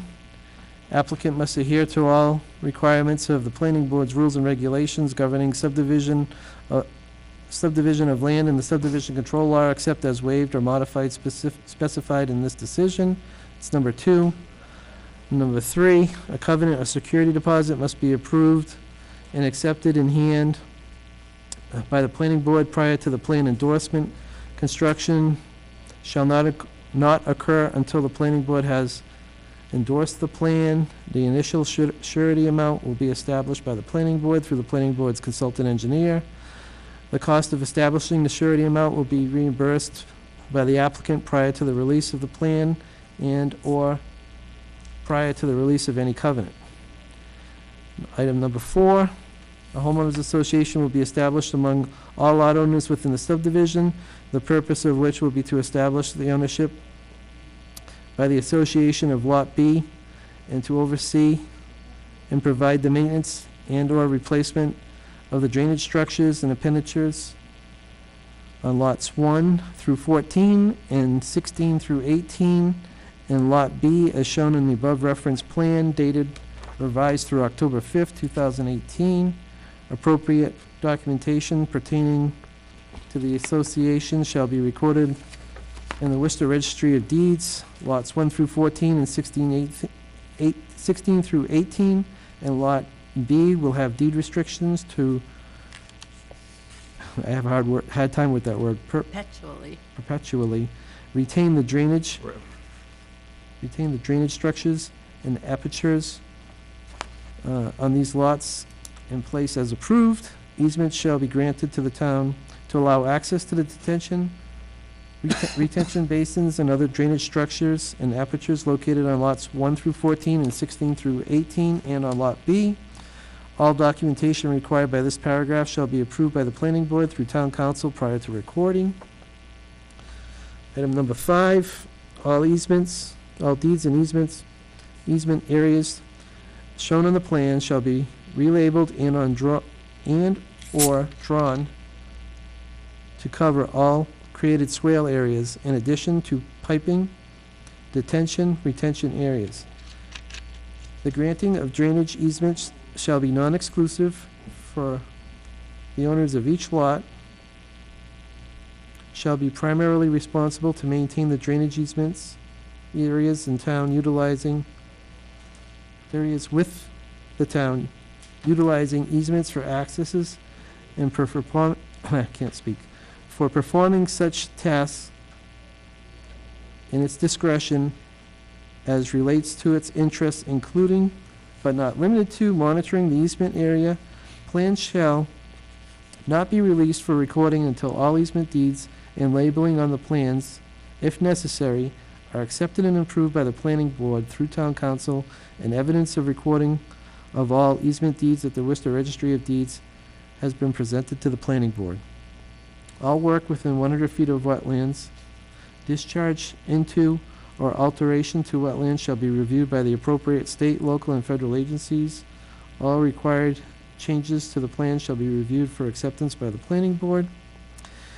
Item number 7, any changes to the plans as a result of action of any state, local, or federal agencies shall be submitted to the planning board to allow the board to review and acknowledge said changes for acceptance or approval as necessary. Item 8, the owners of the individual lots on which detention and/or retention basins and swales created for stormwater management are located shall be responsible for the routine maintenance of said basins or portions of said basins or swales located on their respective lots, such as the removal of debris, leaves, tree limbs that obstruct the flow of stormwater, and the keeping of stormwater inlets and outlets free-flowing and clear of debris. The depositing of lawn debris such as grass clippings, leaves, or brush, or any of the debris within the detention and/or retention basins or swales created for stormwater management is prohibited. Appropriate legal documentation to assure that this maintenance will be performed and that the detention, retention basins, and swales on said lots will be perpetually retained in place once construction, according to the approved plans in the form of a restrictive covenant, will be approved by the planning board through town council prior to plan endorsement. Easements shall be granted to the town, allowing access to the drainage systems. All approved documentation shall be recorded with the plan. Item number 9, a 4-foot-high black or dark green chain link fence shall be installed. Question, I don't know if you want to restrict it to a chain link. I think as long as there's a fence there, shall be, You can get through it. Yeah. Gate or something. We don't have to, we could roll out vinyl. I mean, it's. right. So you're saying, I'm sorry, you're saying we should make I it don't be know, I chain just- link? That's why I put the question mark next to it. I don't know if you want to set that. We Do you have a can- preference? We can just say a fence, 4-foot-high fence. Okay. They can make it their choosing. Okay. Fence shall be installed around any swale or detention basin that can hold water. Said fence shall have a gate or other mechanism that will allow access to the detention basin, detention or retention basin, swales, piping, and other drainage apertures. Just, if I can just point out one thing real quick. if we're gonna do the swales, there's drainage swales on numerous properties there.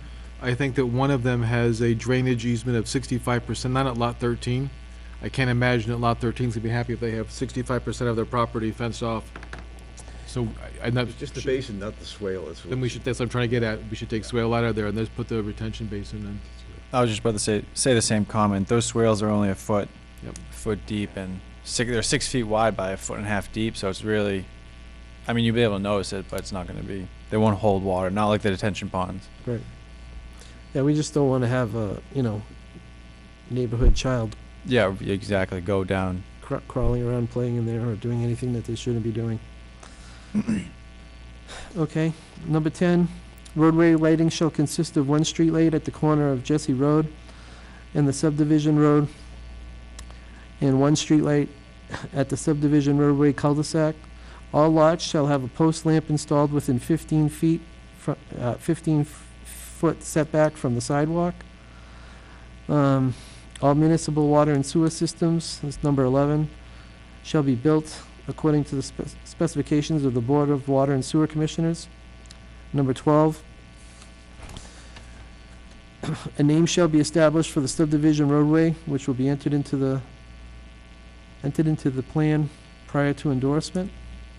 Before the final release of any surety held on the subdivision, as-built plans containing information required by Section C.23 of the Rules and Regulations governing subdivision of land, including the water and sewage systems, including service locations and swing ties, and all other as-built conditions required by the planning board's rules and regulations governing the subdivision of land shall be submitted to the planning board. The top course of pavement shall be installed within 2 years of the installation of the base course of pavement unless said time frame is otherwise extended by the planning board. All manhole covers and catch basin grates shall be leveled with the base course of pavement and shall be made operational within 5 days of the installation of the base course and/or before December 1st of the year of installation, whichever is sooner. The construction of detention, retention basins, and/or swales created for stormwater management shall receive and/or convey stormwater, shall be substantially completed and stabilized with approved vegetated surfaces or by other approved means prior to the installation of the base course of pavement on the roadway. Item number 15, any additional consultant review fee that is due to the planning board's consultant for reviewing of the plans to date and for the plan review of any conditions to be added to the plan as specified in this letter shall be paid for by the applicant into the special account for consultant review fees prior to the plan endorsement. Street name signs, number 16, street name signs shall be installed prior to occupancy of any lots unless required to be installed sooner by Dudley Emergency Services. Number 17, all access ways within easements shall be constructed to be capable of supporting heavy equipment as necessary. A notation to this effect shall be entered on the topographical and plan and profile sheets prior to the endorsement of the planning board, and the standard detail sheets shall be amended to show a cross-section for the construction of access ways within easement areas. What's meant by heavy equipment there?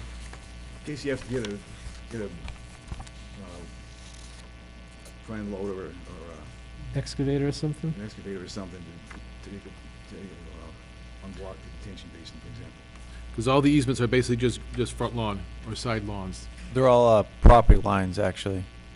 Yeah, Maybe so they necessary share. to put Right. something in there, if you have to get a heavy dump truck in there or a front end loader or something, Yeah. just to drive into the easement area, if you need to stay unblocked. Yeah, like or whatever. clean the sedimentation bays and stuff like that. They bring a front end loader in, not a front end loader. It's not yeah. the whole easement area, it's just to get to it. To get Yeah. to it. Okay.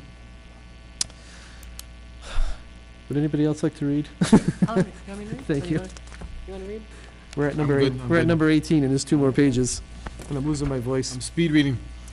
The applicant will plant a minimum of 1 public shade tree on each lot in appropriate locations at least 10 feet back from the street right of the way.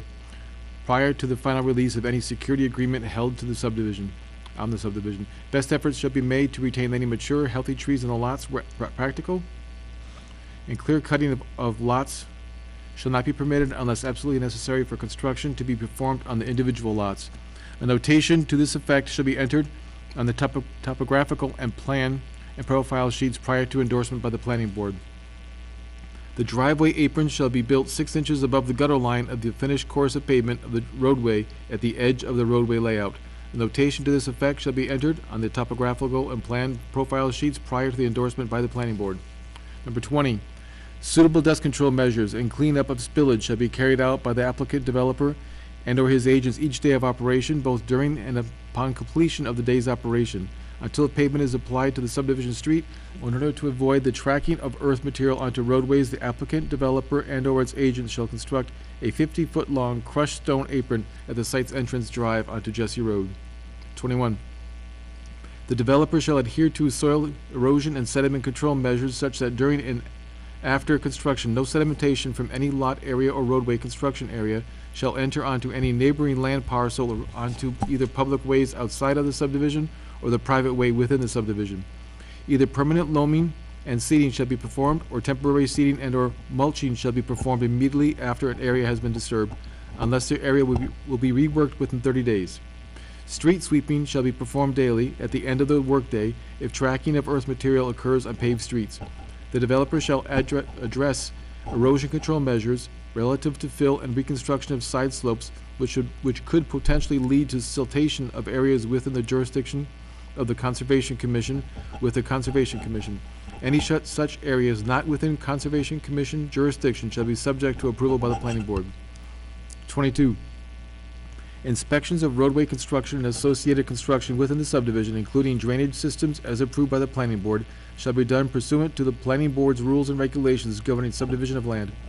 A pre-construction meeting shall be held to discuss inspection schedules start to finish and the approximate anticipated inspection fee, and this approximate anticipated fee amount will be submitted to the planning board prior to any inspections being conducted by the planning board's designated representative. As-built plans shall be approved by the planning board for every phase of construction before the release of or reduction of any bond amount and prior to the installation of any course of pavement. 23. A copy of the applicant's NPDES permit application shall be filled with the planning board prior to endorsement of the plan. 2 copies of the stormwater pollution prevention plan shall be provided to the planning board at the pre-construction meeting. Erosion and sedimentation control measures indicated on the SWIP will need to be modified throughout the duration of the project to accommodate the contractor's construction activities. The updated SWIP is required to be at the project site at all times and shall be available for review. 24. The applicant and/or its agents shall have a copy of this letter, the endorsed definitive plan in its entirety, the subdivision rules and regulations, and the Conservation Commission's order of conditions on the construction site at all times when performing construction activities authorized pursuant to this certificate of approval. 25. Hours of operation shall be 7:30 to 5:30 Monday to Friday, 8 a.m. to 4 p.m. Saturday, and no work on Sunday. 26. Parking during construction shall be restricted to on-site, no parking on Jesse Road, except for initial tree clearing and initial excavations operations. The following waivers are granted. Number 27. This isn't filled out. Should I continue to read what we talked about earlier? Yeah, we had discussed these earlier, so The length of the cul-de-sac? The first page of the plan. they're gonna be noted on the first page of the plan. Okay. I do have one question, though, for you. I don't know if it got added to the plan or not, but you weren't here at the last meeting, your associate was, and we had discussion about an I think it was 85-foot buffer zone at the top of, or at the back of the lots that abut Alton Drive. Yeah, we put a, if you have the latest plans, it should show on that, the whole back. That there was a no-cut buffer zone there? Cut buffer zone, yeah. It's gonna be also incorporated into their deeds, I think, as an easement. Okay. I reviewed the plans earlier today. It's in there. It's in Yeah, there. it is, Okay, right, great. yeah. I just wanted to make sure, because we didn't put that in as a condition, but we wanted to make sure it was on the plan. Okay. It'll show on everybody's plot of their house too, if they, Mhm. when they get it, and in their deed. So that list that was just read aloud is the draft conditions of approval for Dudley Estates, the better part of 4 pages. as you can tell, a majority of it has to do with drainage. So, okay. So we're just trying to make sure that the town's protected and that the people who, you know, eventually buy property there and live there understand that it's going to be their responsibility to maintain that, so they got to know what they're getting into. And it's going to be on their deed, so hopefully they understand it when they enter into that agreement, you know, in good faith. We do have a member of the audience. If it's all right with you, I'd like to have her make her comments if she has any.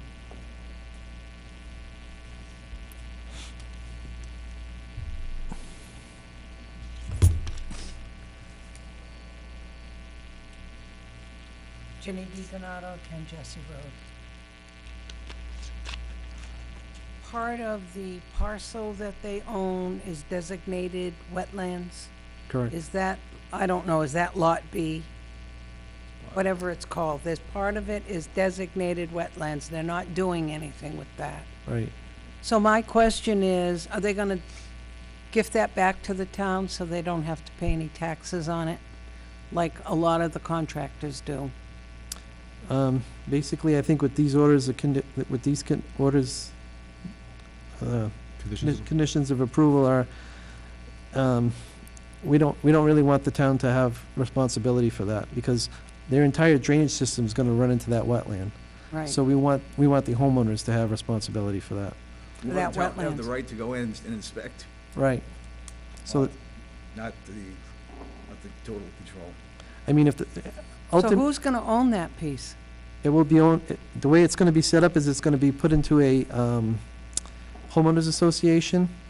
So the homeowners association would technically own that piece and all the drainage infrastructure that's related to the subdivision, and it would be their responsibility for cleaning, maintaining, and doing everything that's related to that. I think we're talking about two different things here. We're talking about the detention basins that are on the properties, and I think you're talking about the larger portion of wetlands that go from Jesse Road downhill, correct? That's going to be Yes. That's Both. going to be included, That's included in it? right? Okay. Right, because that's part of the Oh, the drainage parcel, system. Right. Yeah, if you don't have some place for these detention basins to drain into, they don't work. They can't just sit there and hold water. They have to drain into something, and they're going to drain into the wetland. So the people who buy these homes are gonna own that piece of property All technically? together. The Altogether? homeowners So the association. homeowners association's gonna pay taxes on it? They'll have to. They'll be paying taxes on property they have to maintain? They have to maintain, you just got finished saying they have to maintain all this Right. But you drainage. maintain your property. I'm correct? sorry? You maintain your property and you still pay taxes on it, correct? So it's I kind do, of, yeah, yes. so it's kind of the same They'll thing. pay a That's yearly, wide section of land. but they'll pay a yearly fee, and the tax won't be very much, because it's not used. No, I understand. It So won't if be each, much. if each homeowner, let's say there's 18 houses, if each homeowner has to pay $100 a year for their homeowners association fees, you know, at the end of the year, it's $1,800, they might have to pay a $200 a year tax bill on that piece of land. But that land is actually keeping their land dry and usable because the Because it's draining away. Right. Yeah, my primary focus was, let's not just give land back to the No. town that they don't want to pay taxes No, on we're not- anymore. we're not 'cause gonna- We've the- seen it happen. The town's not gonna accept any of the land there. Okay. I know this is probably a matter for the water and sewer, but since they already passed, I'm just asking a question with regard to these pumps. Can you tell me how it works? I mean, does each pump to Jesse Road? What pumps it up to Alton Drive? Do you know that? Another pump. Another pump, A pump within Jesse Road? correct. And that's maintained by the the sewer department? Well, it's gotta be a, I'm not sure that's maintained by, right? You should know So- that, you should know that, how it's gonna work. Preliminary, that what they approved, and before they install it, so it has to go in front of them, they're gonna review it and approve it. As of right now, it's each pump, or each house is maintained by each homeowner. So the one that's in the driveway, usually they're all in the front yards, they'll be maintained by the homeowner. Once it gets out to the road, they'll be maintained by the water and sewer, but that whole is being pumped by individually. It's a network, it's a system that is designed by that particular company that was recommended by the Water and Sewer Department, because that's the company they like, that's the company they've been using around town. So that was their recommendation. That was a recommendation, was the only one we could use because that's what they recommended. But yes, so one pump Didn't get pumps it it, up to sorry. one pump pumps up to the road. Your Okay. individual pump. Oh, each individual pump pumps up to Will the road? have the capability to pump it up to the road, Up to Up- Jesse Road. Uphill? up to Jesse Road. Yeah, there's not No, a no. secondary. Up Jesse Road to Alton Drive? Yes, up Jesse Road to Alton Drive. So how does that work when 15 different lines are coming together? My house is next to your house, and I have a separate line to Jesse Road? It's a separate line, and then in the road, it's a main. It's a forced main, so it Okay, restricts so now it. the power goes out, and everybody's line is clogged up. They have a 1,500 gallon holding tank in each Yeah, yard? each one has different size gallon hold tank, but there's the state regulation. I don't know off the top of my head, but they do account for that within the actual holding tank, just like a regular sewer pump. Like at my house, I have a septic system to a sewer pump, and then if the power goes out, there's an X amount of volume in that. That's up to the state regulation. And then also all these pumps, though, not like mine, they all have access to a generator. They're all installed on these newer houses. There was no mention of a generator. Access to a generator. Well, What They have does a that plug mean? for a the generator. generator is not provided, it would be provided by the homeowner. Right. So if they decided they wanted to hook up to emergency power, the homeowner would have that right / responsibility, privilege, however you want to. So the homeowner would have to install the generator. That's what we Right. talked about. Shouldn't that really be part and parcel of some of the things, the requirements that you Just like put a in? backup generator for a house. If I decide to put a generator in my Right. house to power, because of a loss of power, that's basically on me, it's not the town's responsibility. No, I realize that, but you've, You could still flush the toilet, because you wouldn't fill up the 1,500 gallon tank, overnight. It would take a couple of days, oh, okay, all right. All So right. if you were out of power on for my weeks. property, yeah. it's a problem because I have private water and septic. Right. Okay. If you had power outage for a week or 2 weeks, you might have a problem, but, I'm guessing that somebody in the neighborhood will buy a generator and they could go drain everybody's tank one at a time, if they had to. That would be very neighborly. Wouldn't be a pleasant task. Okay, who pays for Graves Engineering? The applicant. Then how can we tell they're so objective? Because they give us the money, we put it into an account for the town, and Graves is looking out for the best interest of the town, because we're giving them the money, but we're giving them the applicant's money. The town doesn't pay Graves at all. I would hope not. No. Yeah. Okay, well, thanks for taking these questions. Now, earlier, we talked about the solar system and marijuana having to go to the town for a vote, Town meeting, the town meeting. Monday night. But Jesse Road doesn't have to do that? No, Jesse Road is an approval by the planning board. Okay. Monday night, the town meeting is amending bylaws. These are regulations adopted under different provisions. The regulations are how to construct roadways for access to properties, essentially. Safe access to properties. Okay, are you talking in reference to Jesse Road? Right, so what would go to, like, the rules and regulations that we follow, those could go to town meeting and be voted on by town meeting. But every applicant that comes in, we only have 2 town meetings a year. We couldn't force the applicants to wait for town meeting. So that's why the planning board exists. No, I was just asking, because that whole business of the solar farm, Mhm. that's a private entity. That went to a town meeting. Right, but it's a use. This is, subdivisions are a use by right, if they're already approved for the whole town. Okay. The other things that were mentioned earlier in your agenda, Tobin Estates, Pier Point, Rocky Hill, et cetera, a lot of places don't have these accepted roads. Those are subdivisions that are still under construction for the most part. In perpetuity, Yeah. I'm pretty sure. I mean, Tobin Farms is completely built out, except for maybe a few lots that are left. Were there bonds put in place for these? There were. The problem. What happened to the final road? The problem with like Tobin Farms is that the developers basically went bankrupt, and the money that was left in the bond is not enough to really finish the subdivision. There's going to be things that have to be waived. One of them being maybe a sidewalk or a detention basin. And that's what we brought up time and time again. What happens if this Right. goes bankrupt? What happens if they tear down the whole Right, but you- place? This subdivision was done 18 years ago, and it wasn't as much stress put on sureties and bonds and providing for the subdivision as there is now. I mean, half the ones in Dudley didn't get finished right, so that's the problem. I mean, this is the first subdivision since, 06, I think. first subdivision coming to Dudley since 2006.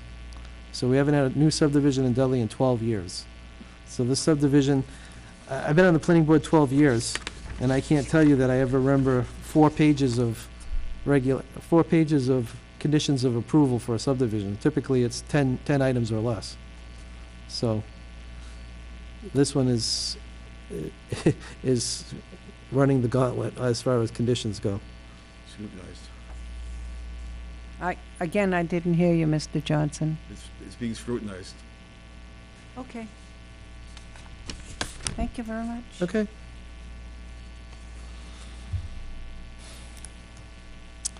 All right, so the next step for us is to vote on that was your definitive plan, right? Yep. And then we start is it 20 or 21 day appeal period? 20-day appeal period from the day it's filed with the town clerk. 20-day appeal period from the time it's filed with the town clerk. Which will be, I presume, either tomorrow or Friday. Okay. All right, so our next step would be looking for a vote for the definitive subdivision plan entitled Dudley Estates, 18 single-family lots with access from Dudley Road, 4 lots, Dudley Realty Trust applicant.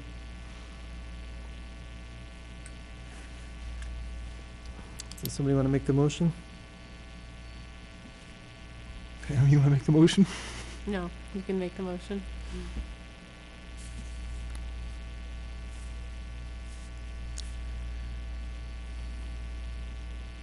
Add, subtract any conditions.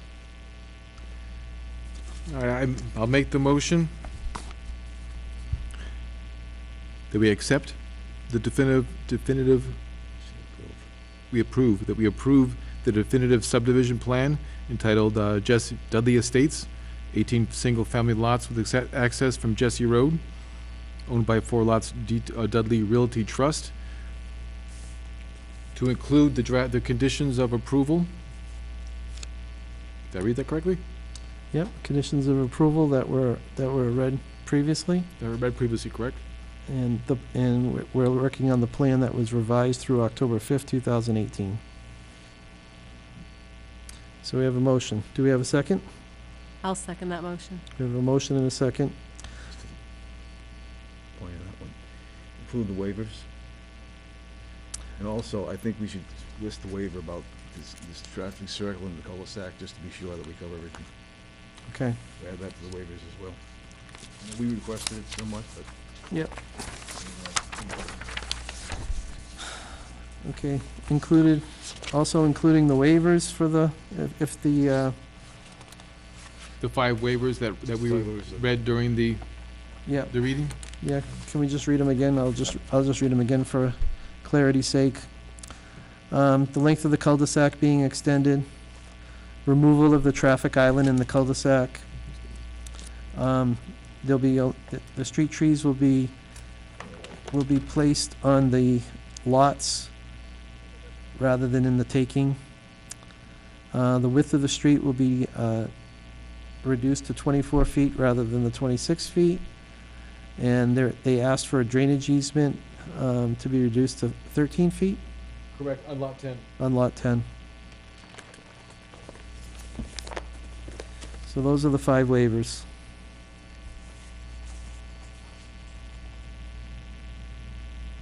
In addition to all the conditions. Do I have And to the second it again? 85-foot buffer zone that's included in the plans. Right. That was no-cut buffer zone that was going to be added into the deeds of those homes that abut Alton Drive. You want to list that? It's on the plan, but It's on the plan. So we're going to sign that. So we have a motion and a second. Those are the conditions, those are the waivers.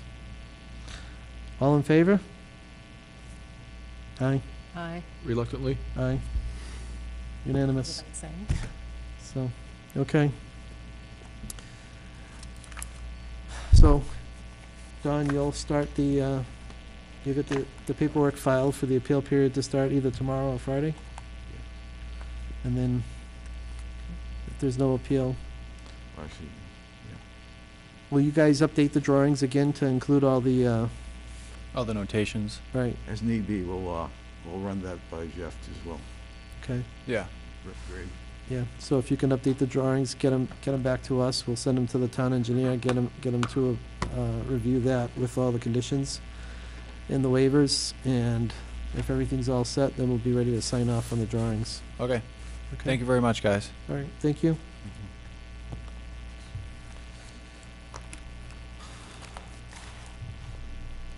Can I move to table all Everything else? the last items and then adjourn? Only one plan is plate. Well, that's, We got a copy, we got the filing, rather, we have a copy. let me know. That means no. Is it urgent, Don? Set a hearing date, For what? plan for the Oxford Road, Oxford Avenue solar. What about it? Oh, so the application for the Oxford Road Solar Farm came in today, Special permit. so there's a special, they need a special permit and, Then that should go on the 2 weeks from now. It just came in today, correct? 2 weeks, or 6 weeks. we have to advertise it 2 weeks in a row. Advertise it, and we have to get comments from the other departments too. We need at least 35 or 40 days to do that. Right, So they can put it in the, like, knowing we had a meeting today, they can submit it today, and the clock starts today? Clock starts today, but we have 65 days to hold a hearing. And 95 days after, 90 days rather, after the hearing to render a decision. decision, yeah. So just give yourself the 2 weeks for the newspaper advertisement, and give us during that 2 weeks, we can get we can request input from the other departments. It's probably this is the fourth weekend of, the fourth Wednesday rather, of November. November, I think that's what that's fine. it's the fourth Wednesday of November, That's after Thanksgiving. the week after Thanksgiving. Yeah, that's fine. So it's the day before Thanksgiving? Day Week after. after Thanksgiving. Oh, Friday, We're gonna okay. meet, the way it lined up this year, usually ends up the regular meeting night would be the day before Thanksgiving. This year it didn't turn out that way. Okay. Must have had a leap year. Fourth Thursday is the day after the third Wednesday. Okay. Turns out. We're the second and fourth Wednesday, so. So we don't have to vote on anything for that, it's just No, being it's aware of it? Set the hearing date for that Yep. last meeting in November. Okay, so, motion to adjourn? I make a motion that we adjourn. I Motion? second that motion. All in favor? Aye. Aye. Thank you. Did you have any things that needed to be signed for tonight? How many vouchers this week? That's great.